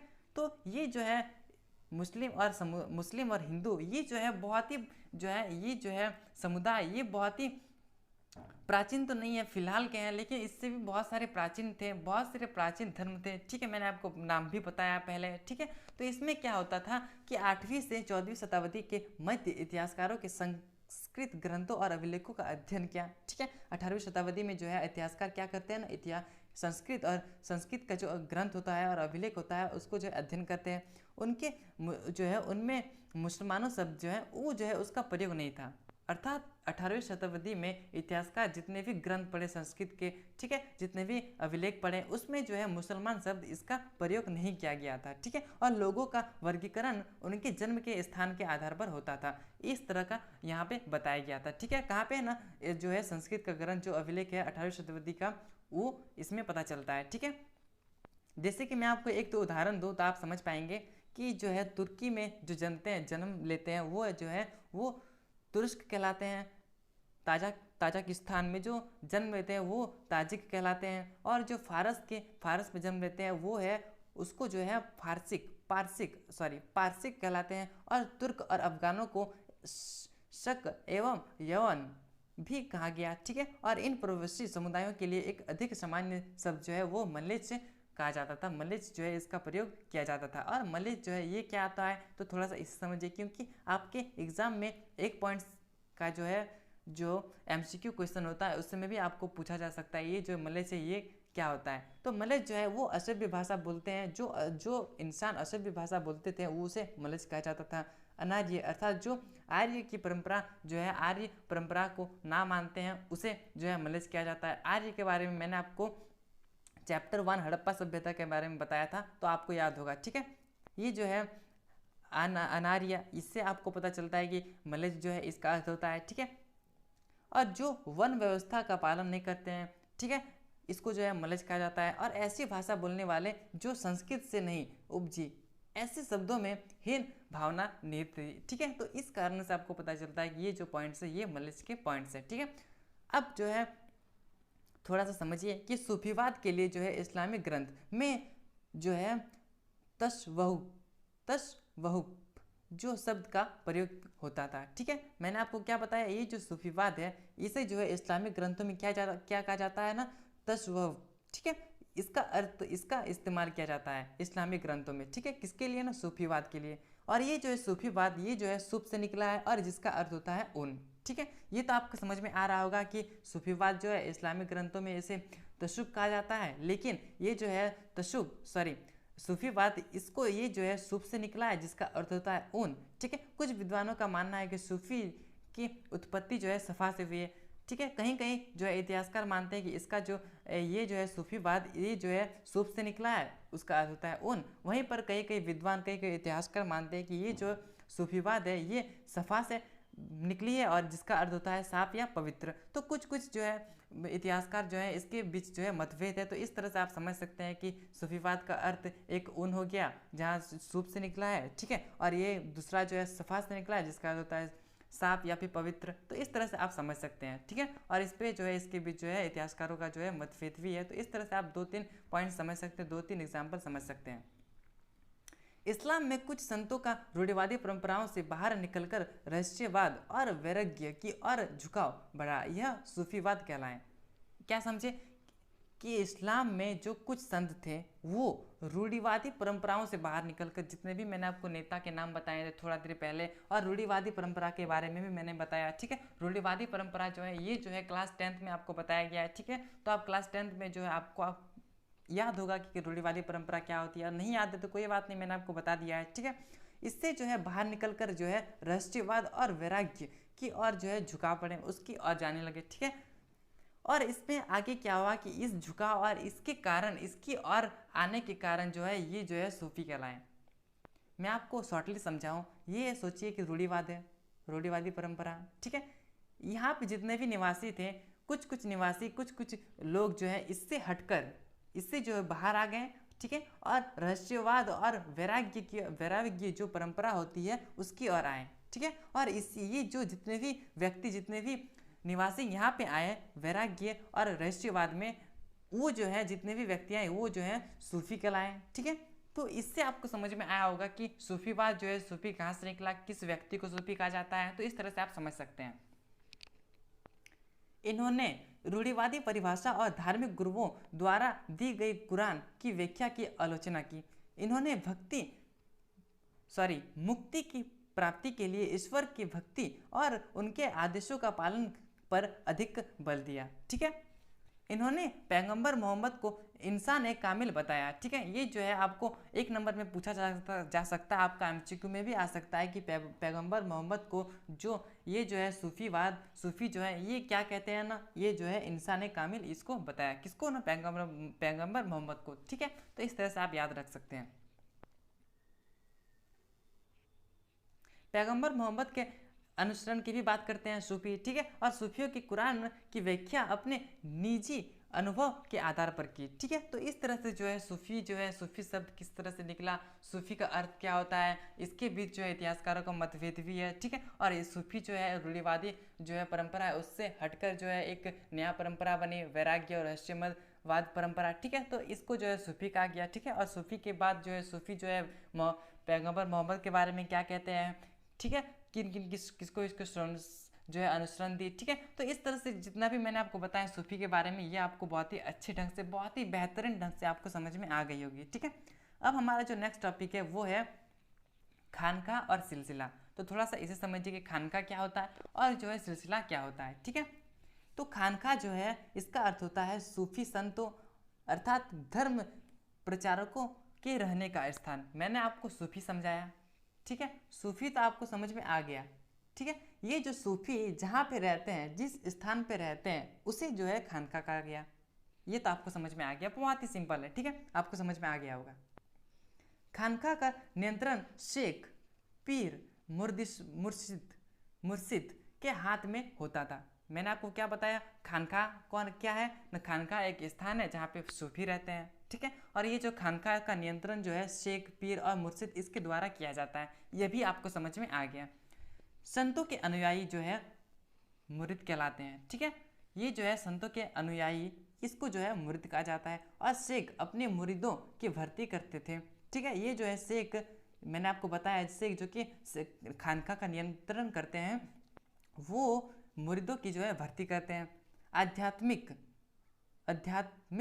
व्यवहार के नियम निर्धारण करते हैं। ठीक है, जितने भी वहाँ के नियम हुआ करते थे, जिस तरह के, जैसे कि आपके भी घर में कुछ नियम हुआ करता होगा, आप जो है मंदिर जाते हैं तो मंदिर में जैसे कि चप्पल खोल के अंदर जाना, इस तरह से नियम हुआ करता है। तो कहीं बहुत सारे जगह में अलग अलग नियम हुआ करते थे, तो यहाँ पर भी नियम हुआ करते थे जो कि इन्होंने जो है इसने निर्धारित करते हैं। ठीक है, तो इन्होंने जो है ये जो है आध्यात्मिक व्यवहार जो है इसके जो नियम हुआ करते थे ये निर्धारित करते हैं। ठीक है, और 12वीं शताब्दी के आसपास इस्लामिक दुनिया में सूफी सिलसिला का जो है गठन होने लगा। 12वीं शताब्दी के आसपास क्या होने लगा कि इस्लामिक जो है दुनिया, इस्लाम के जितने भी क्षेत्र थे वहाँ पे जो है सूफी सिलसिला का जो है उसका गठन होने लगा। ठीक है, और ये सिलसिला का अर्थ क्या होता है, तो इसे थोड़ा सा समझिए। सिलसिला का अर्थ होता है जंजीर।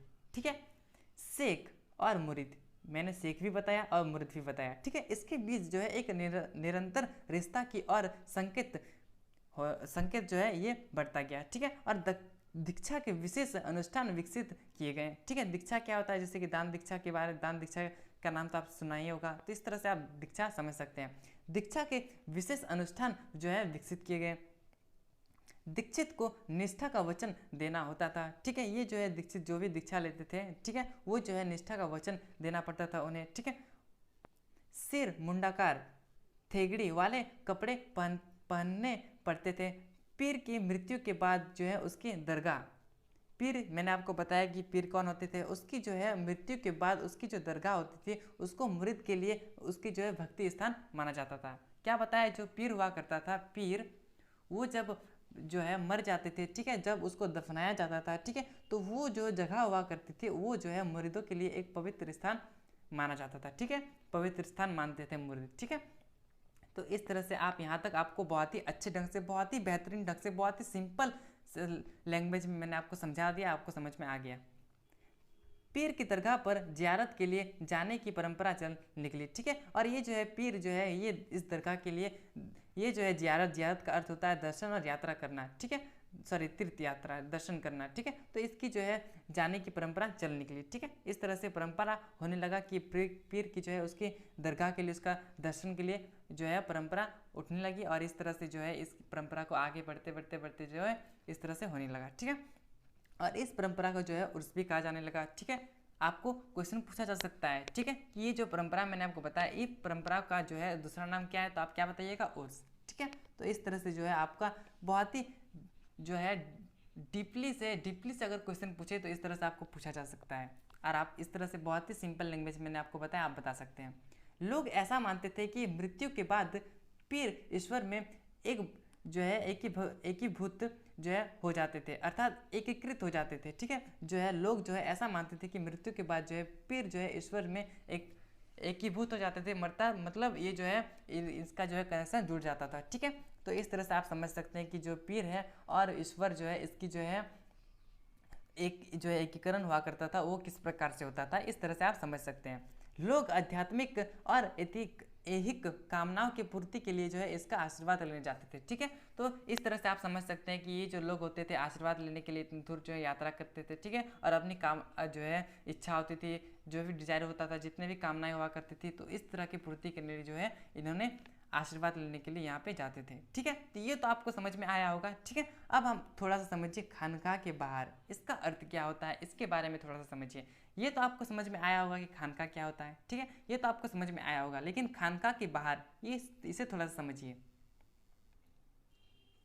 कुछ रहस्यवादियों ने सूफी सिद्धांतों के व्याख्या के आधार पर नए आंदोलन की नींव रखी, ठीक है। इन्होंने खानका का तिरस्कार किया, ठीक है।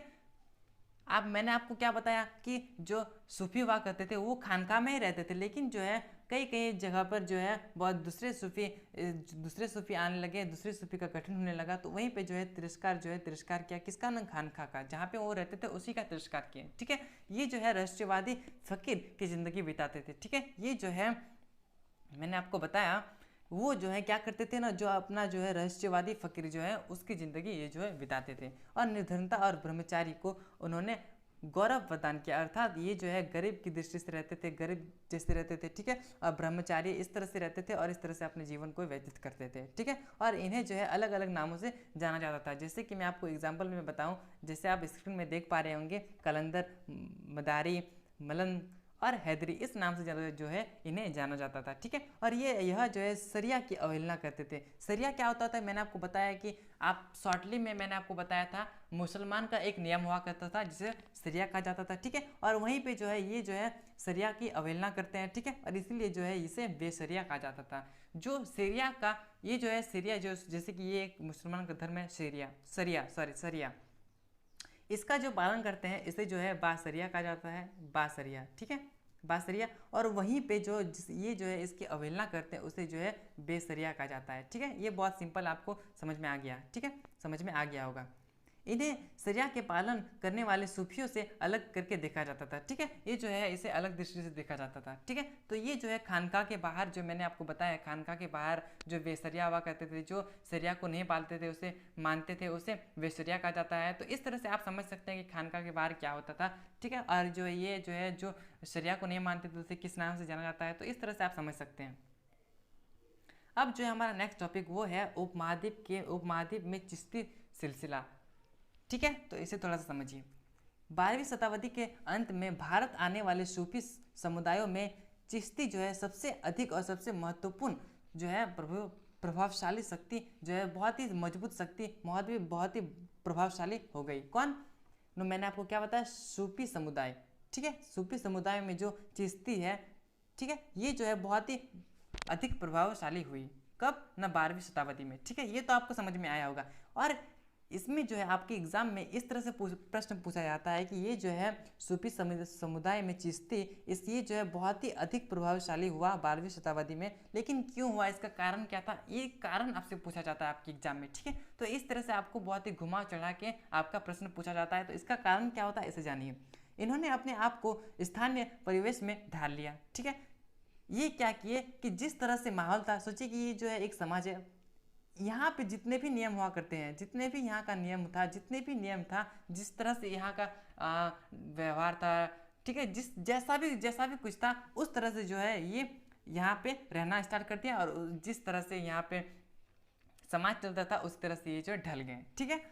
इस कारणवश जो है ये बहुत ही मजबूत है, बहुत ही प्रभावशाली हुए, ठीक है। और दूसरा पॉइंट जैसे कि भक्ति जो है, भारतीय भक्ति परंपराओं की विशेषताओं को भी ये अपनाते हैं, और ये दोनों पॉइंट के कारण जो है, ये दोनों पॉइंट्स मैंने बताए, इसके कारण जो है ये बहुत ही प्रभावशाली, बहुत ही ताकतवर हो गए। कब? ना 12वीं शताब्दी में, ठीक है। तो इस तरह से आपको समझ में आया होगा। अब जो है चिश्ती खानका के जीवन, चिश्ती खानका जो है उसमें जीवन, ये थोड़ा सा समझिए, इसको जो है थोड़ा सा समझिए, ठीक है। शेख निजामुद्दीन औलिया की खानका दिल्ली में थी, ठीक है। मैंने आपको क्या बताया कि शेख निजामुद्दीन औलिया जो है इसकी खानका जो है दिल्ली में, खानका तो मैंने आपको बता दिया कि खानका क्या था, ये जो है खानका ये जो है दिल्ली में थी, ठीक है। यहाँ जो है कई छोटे छोटे कमरे और एक बड़ा हॉल था। ये जो है मैंने आपको क्या बताया कि जो इसकी खानका थी, औलिया की खानका जो कि दिल्ली में थी, ये दिल्ली जो है, ये दिल्ली की खानका ये बहुत ही प्रसिद्ध और बहुत ही जो है प्रभावशाली मानी जाती है, ठीक है। और ये जो है इसमें क्या होता है ना, बहुत सी छोटे छोटे कमरे हुआ करते थे और एक बहुत ही बड़ा हॉल हुआ करता था, ठीक है। यहाँ अतिथि को रहने के लिए स्थान प्राप्त थे, ठीक है। उपासना जो करते थे उसके लिए भी यहाँ पे जो है स्थान प्राप्त था, यहाँ पे रहते थे, ठीक है। तो इस तरह से आप समझे। और यहाँ रहने वाले में से शेख का परिवार भी इसमें शामिल था और उसमें जो उनके सेवक भी रहा करते थे, उनके अनुयायी भी रहा करते थे, ठीक है। और उसके परिवार के सदस्य भी वहाँ पे रहा क्या करते थे, ठीक है। तो ये तो आपको समझ में आया होगा।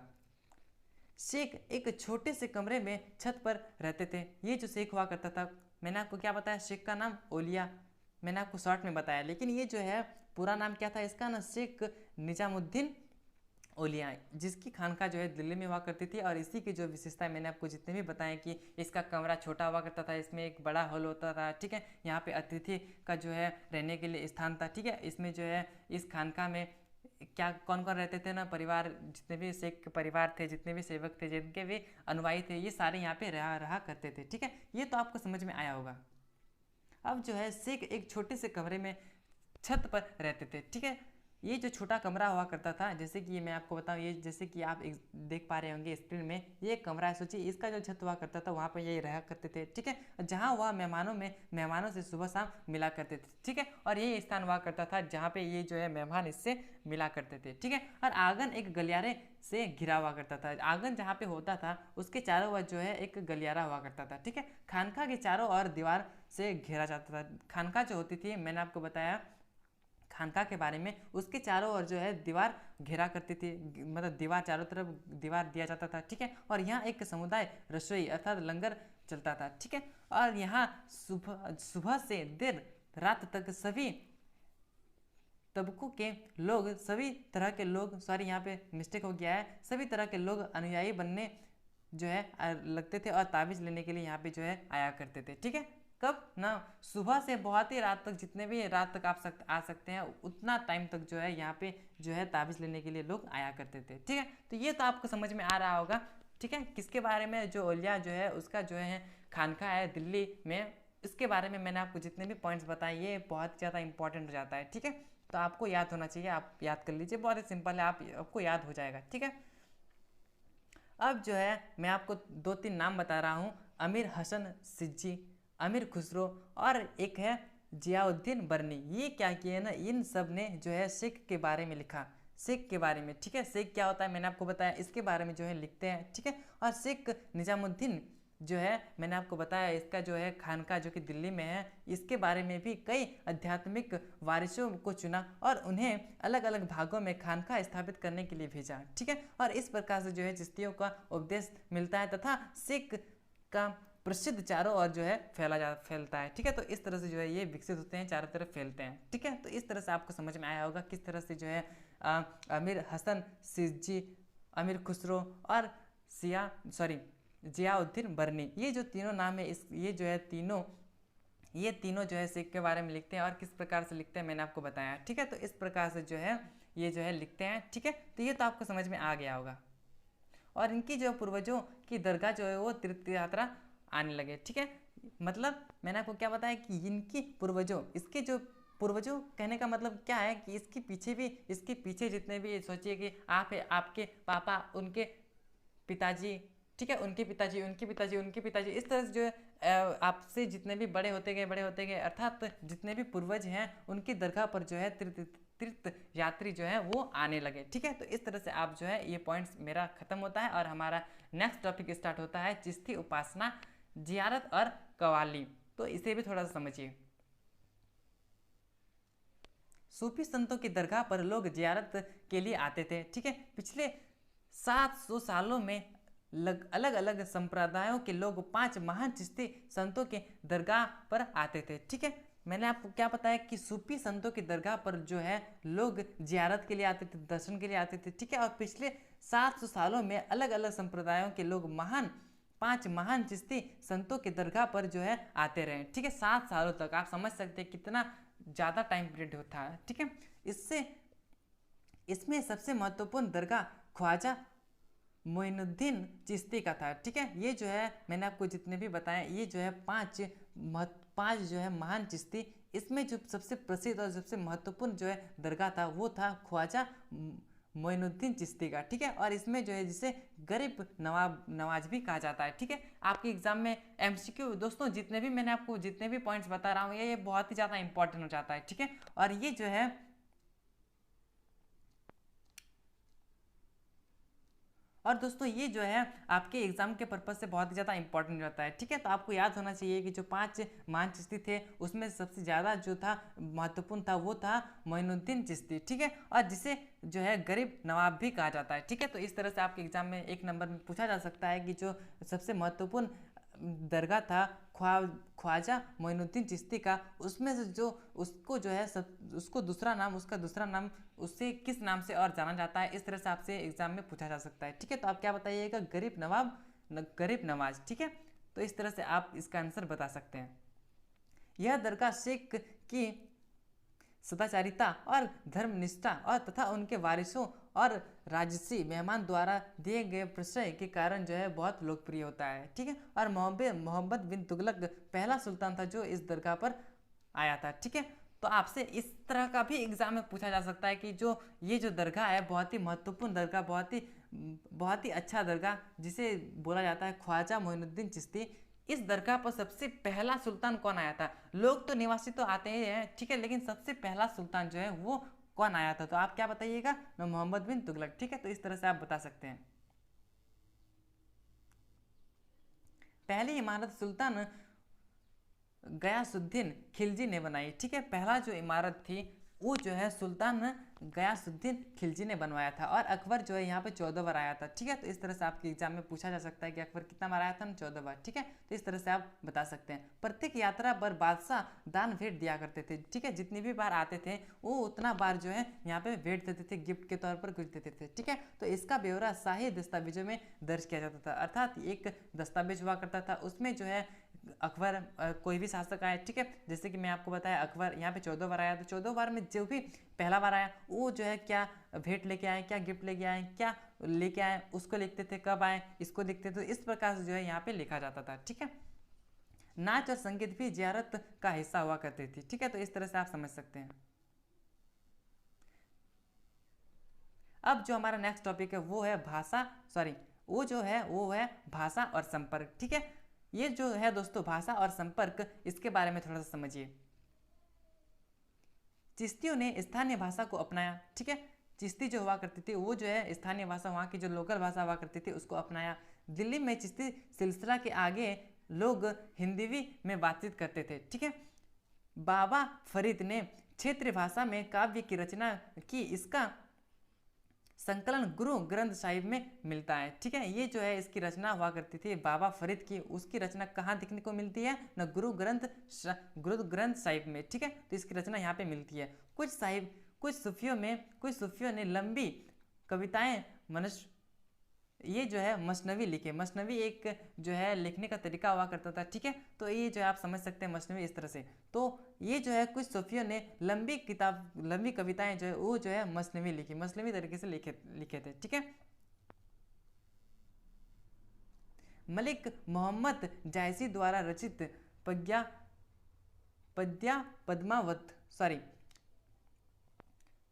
मलिक मोहम्मद जायसी द्वारा रचित पद्मावत, पद्मिनी और चित्तौड़ के राजा रतन सेन की प्रेम और इर्द गिर्द जो है घूमता है। ये जो है मलिक मोहम्मद की जायसी द्वारा रचित जो है पद्मावत, इसके बारे में जो है राजा रतन सेन की प्रेम कथा के बारे में जो है इसमें वर्णन मिलता है। ठीक है, तो ये जो है रचित पद्मावत, इसके बारे में किस चीज़ के बारे में इसका वर्णन मिलता है ना, ये जो है राजा होते थे राजा रतन सेन के बारे में, ये जो है इसकी जो है प्रेम कथा के बारे में यहाँ पे वर्णन मिलता है। ठीक है, तो इस तरह से आप समझ सकते हैं।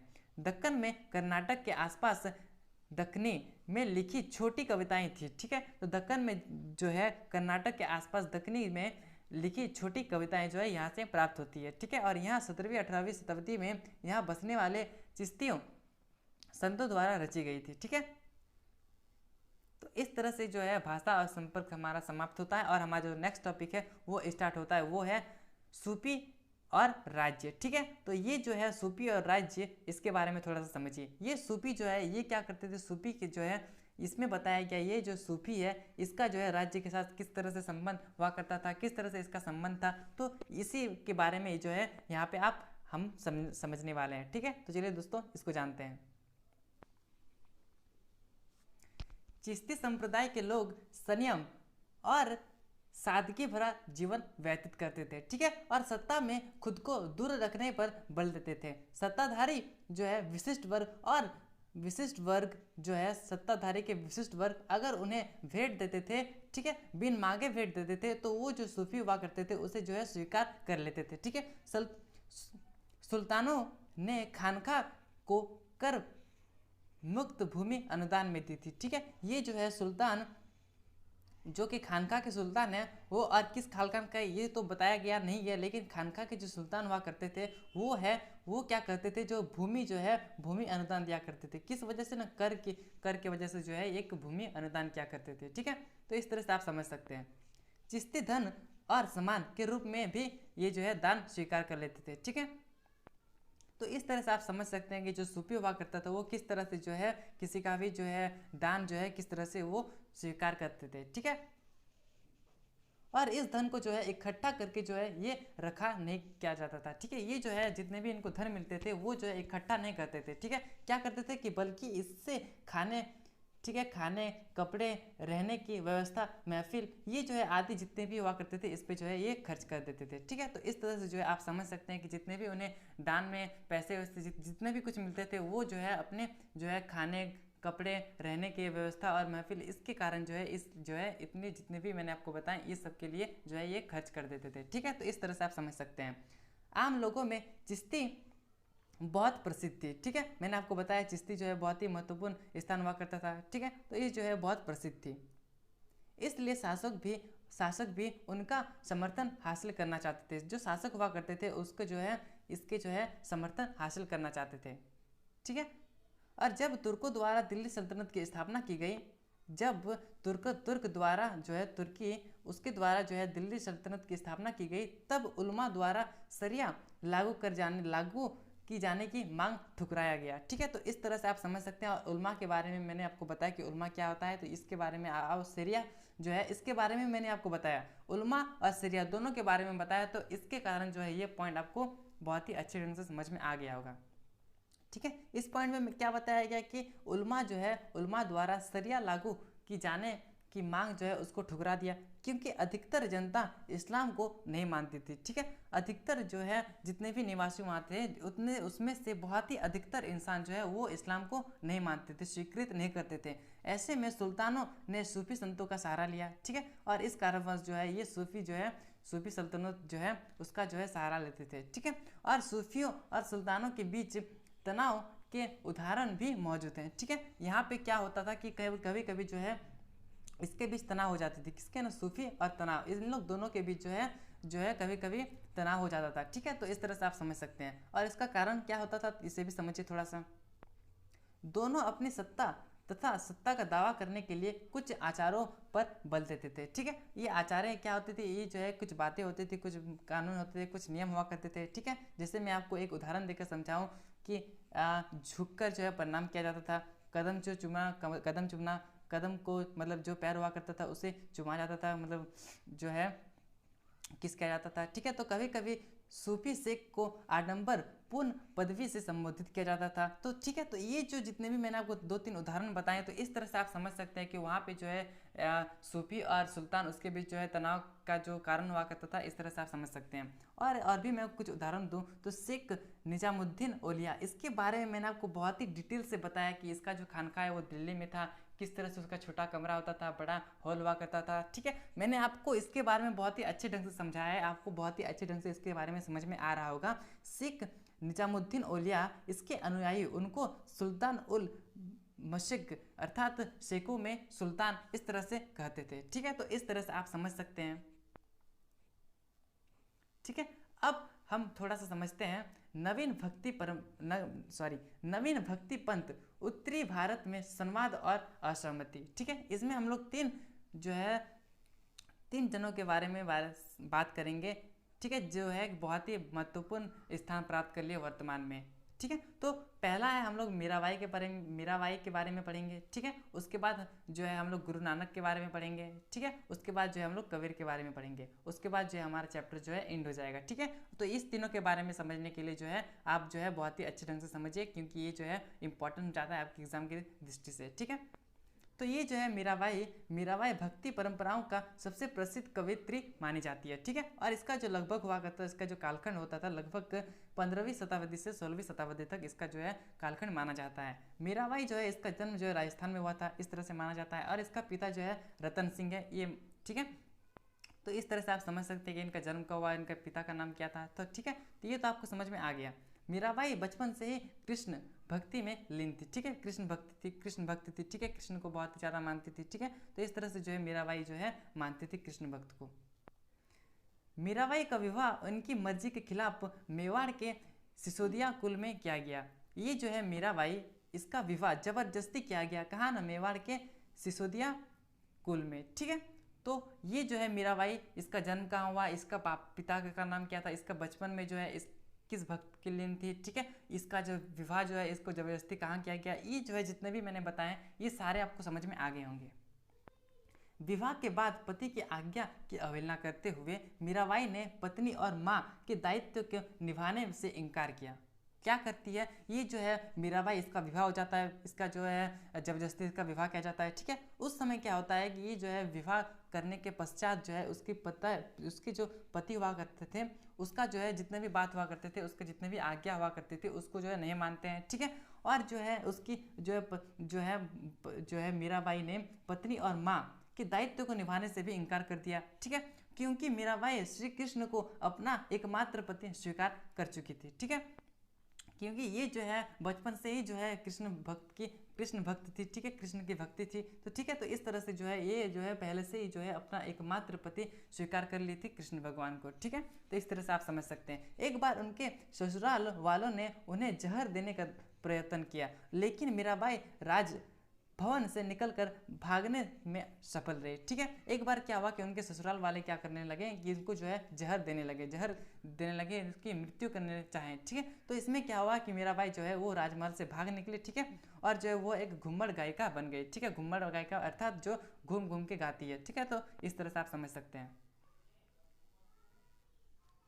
उन्होंने अपने अंतर्मन की भावना को व्यक्त करने के लिए अनेक गीतों की रचना की। ठीक है, बहुत सारे ग्रंथ लिखे, बहुत सारे गीतों की रचना की। ठीक है, उसमें अपने जो है अंतर्मन की भावना को व्यक्त किया। ठीक है, मीरा के गुरु जो हैं वो है गुरु रैदास थे, जो कि एक चमत्कार थे। ठीक है, इससे यह ज्ञात होता है कि मीरा ने जातिवादी परंपरा का विरोध किया। अर्थात जातिवादी परंपरा, ये आपको कैसे पता चल रहा होगा कि ये जो है मीरा, इसके गुरु जो हैं वो रैदास थे। ठीक है, ये जो रैदास है वो एक नीच जाति के थे। ठीक है, तो ये जो है मीराबाई, ये अपने से नीच जाति को अपने गुरु मानते हैं, गुरु बताते हैं। तो इस तरह से आपको पता चलता है कि ये जो है मीराबाई वो जातिवादी प्रथा को जो है उसका विरोध करते हैं। ठीक है, जाति प्रथा में क्या होता है ना, उच्च नीच देखा जाता है। जो अमीर है वो अमीर के दृष्टि से देखा जाएगा, जो गरीब है वो गरीब की दृष्टि से देखा जाएगा, लेकिन ऐसा यहाँ पे नहीं था। ठीक है, मीराबाई जो है वो रैदास को बहुत ही अच्छे गुरु मानते थे। ठीक है, और अपना गुरु जो है इसको व्यतीत भी करते थे। ठीक है, तो इस प्रकार से जो है मीरा जो है वो जातिवादी परंपरा जो है उसका विरोध करते हैं। ठीक है,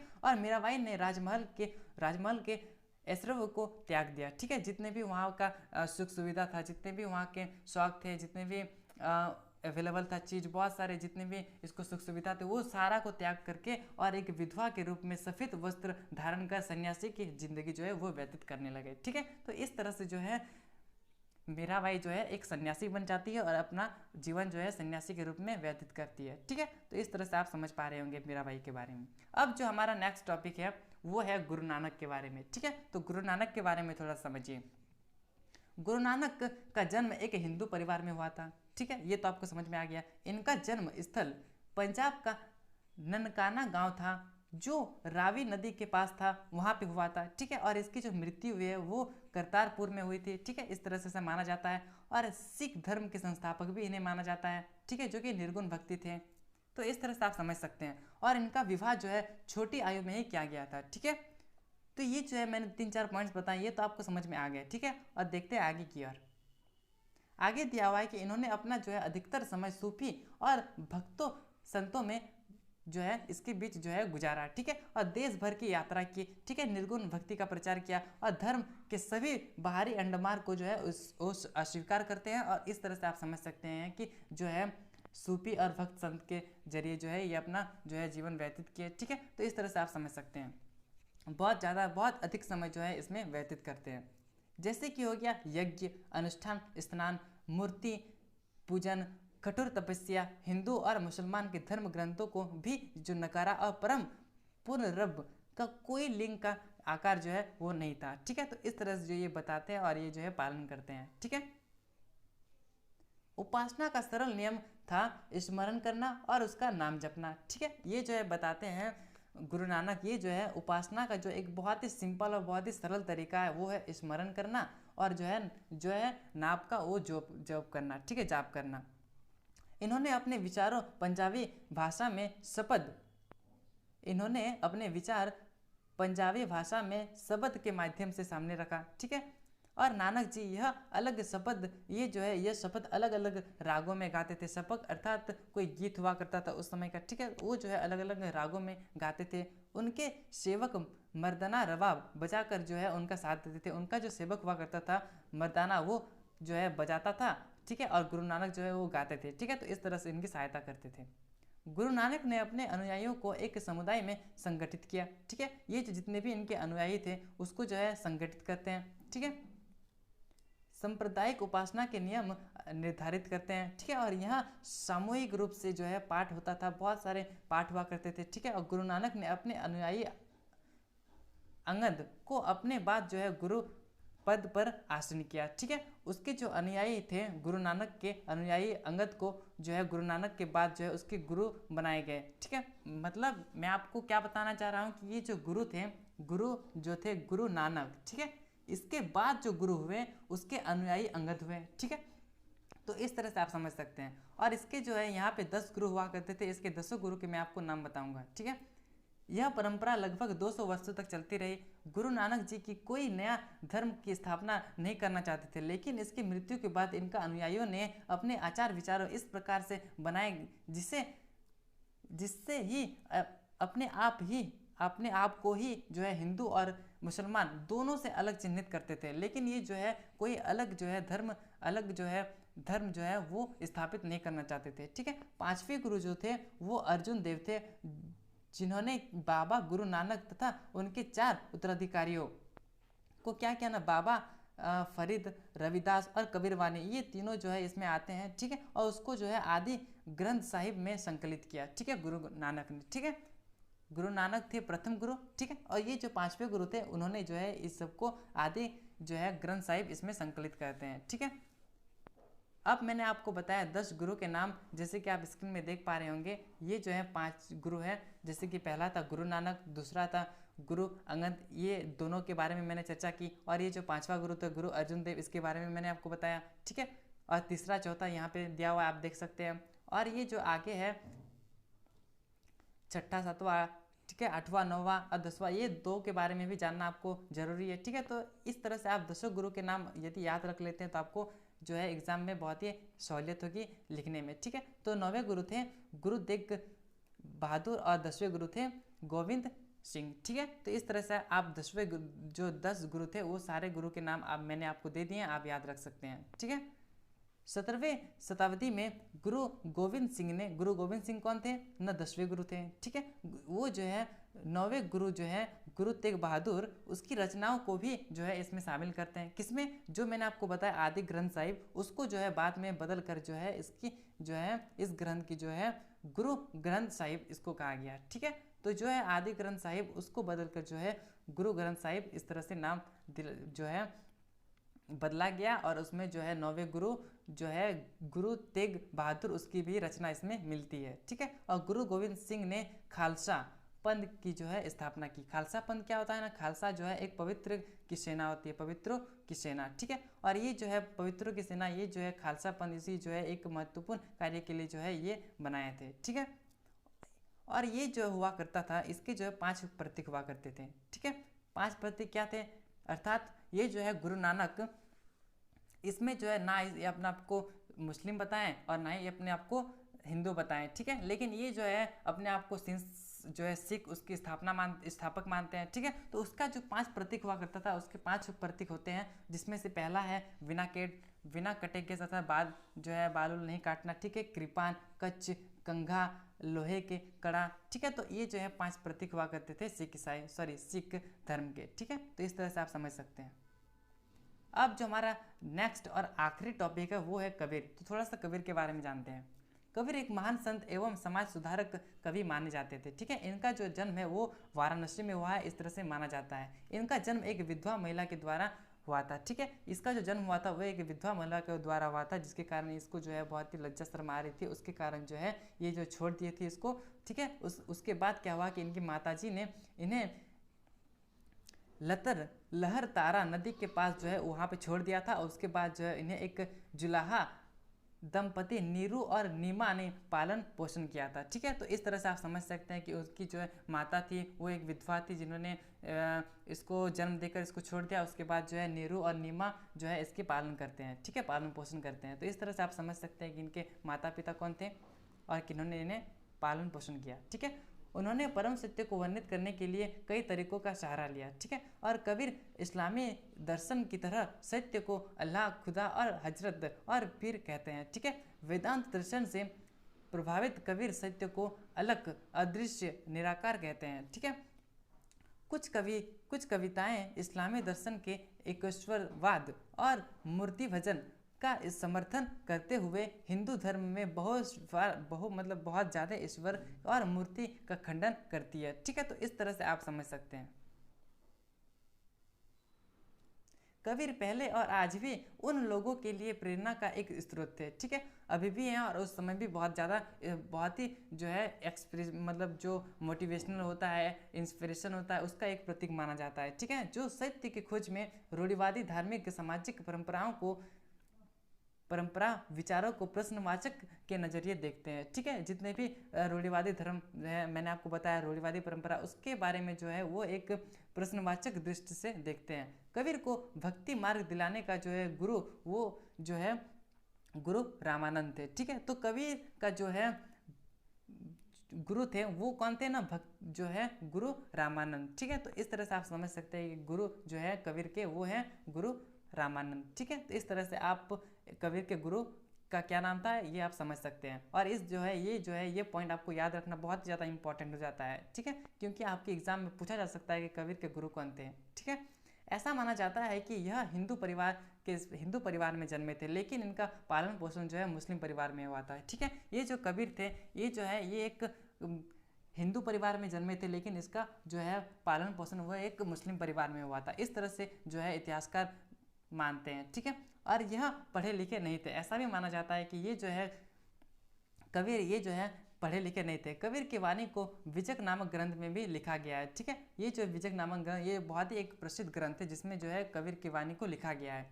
कबीर जो है ये जो है कबीरपंथी किन्हें कहा जाता है, जो कबीर की बातों को, कबीर की जो है वाणी को उसको समझते हैं, उसके जो है शिष्य हुआ करते थे, उसे कबीरपंथी कहा जाता है। ठीक है, उसके द्वारा जो है वाराणसी और उत्तर प्रदेश के स्थानों में भी इसे सुरक्षित रखा गया है। ठीक है, और कबीर ग्रंथावली का संबंध राजस्थान के दादूपंथियों से है। ठीक है, ये जो है दादूपंथी एक बहुत ही प्रसिद्ध ग्रंथ है। ठीक है, इसमें भी इसका जो है मिलता है ग्रंथ। ठीक है, इसका वाणी को इसमें भी बताया गया है। ठीक है, और इसके अलावा कबीर के कई पद आदि ग्रंथ साहिब में भी संकलित हैं। ठीक है, और इन सब का संकलन कबीर की मृत्यु के बहुत बाद किया गया। ठीक है, ये जो है कबीर का जितना भी वाणी है, जितने भी बोली है, जितना भी उन्होंने बताया गया है, ठीक है, ये सारे जो है ये जो है बहुत जब इनकी मृत्यु हो गई कबीर की, उसके बाद जो है ये लिखा गया था। ठीक है, तो ये जो है जितने भी मैंने पॉइंट्स बताए ये आपको समझ में आए होंगे। ठीक है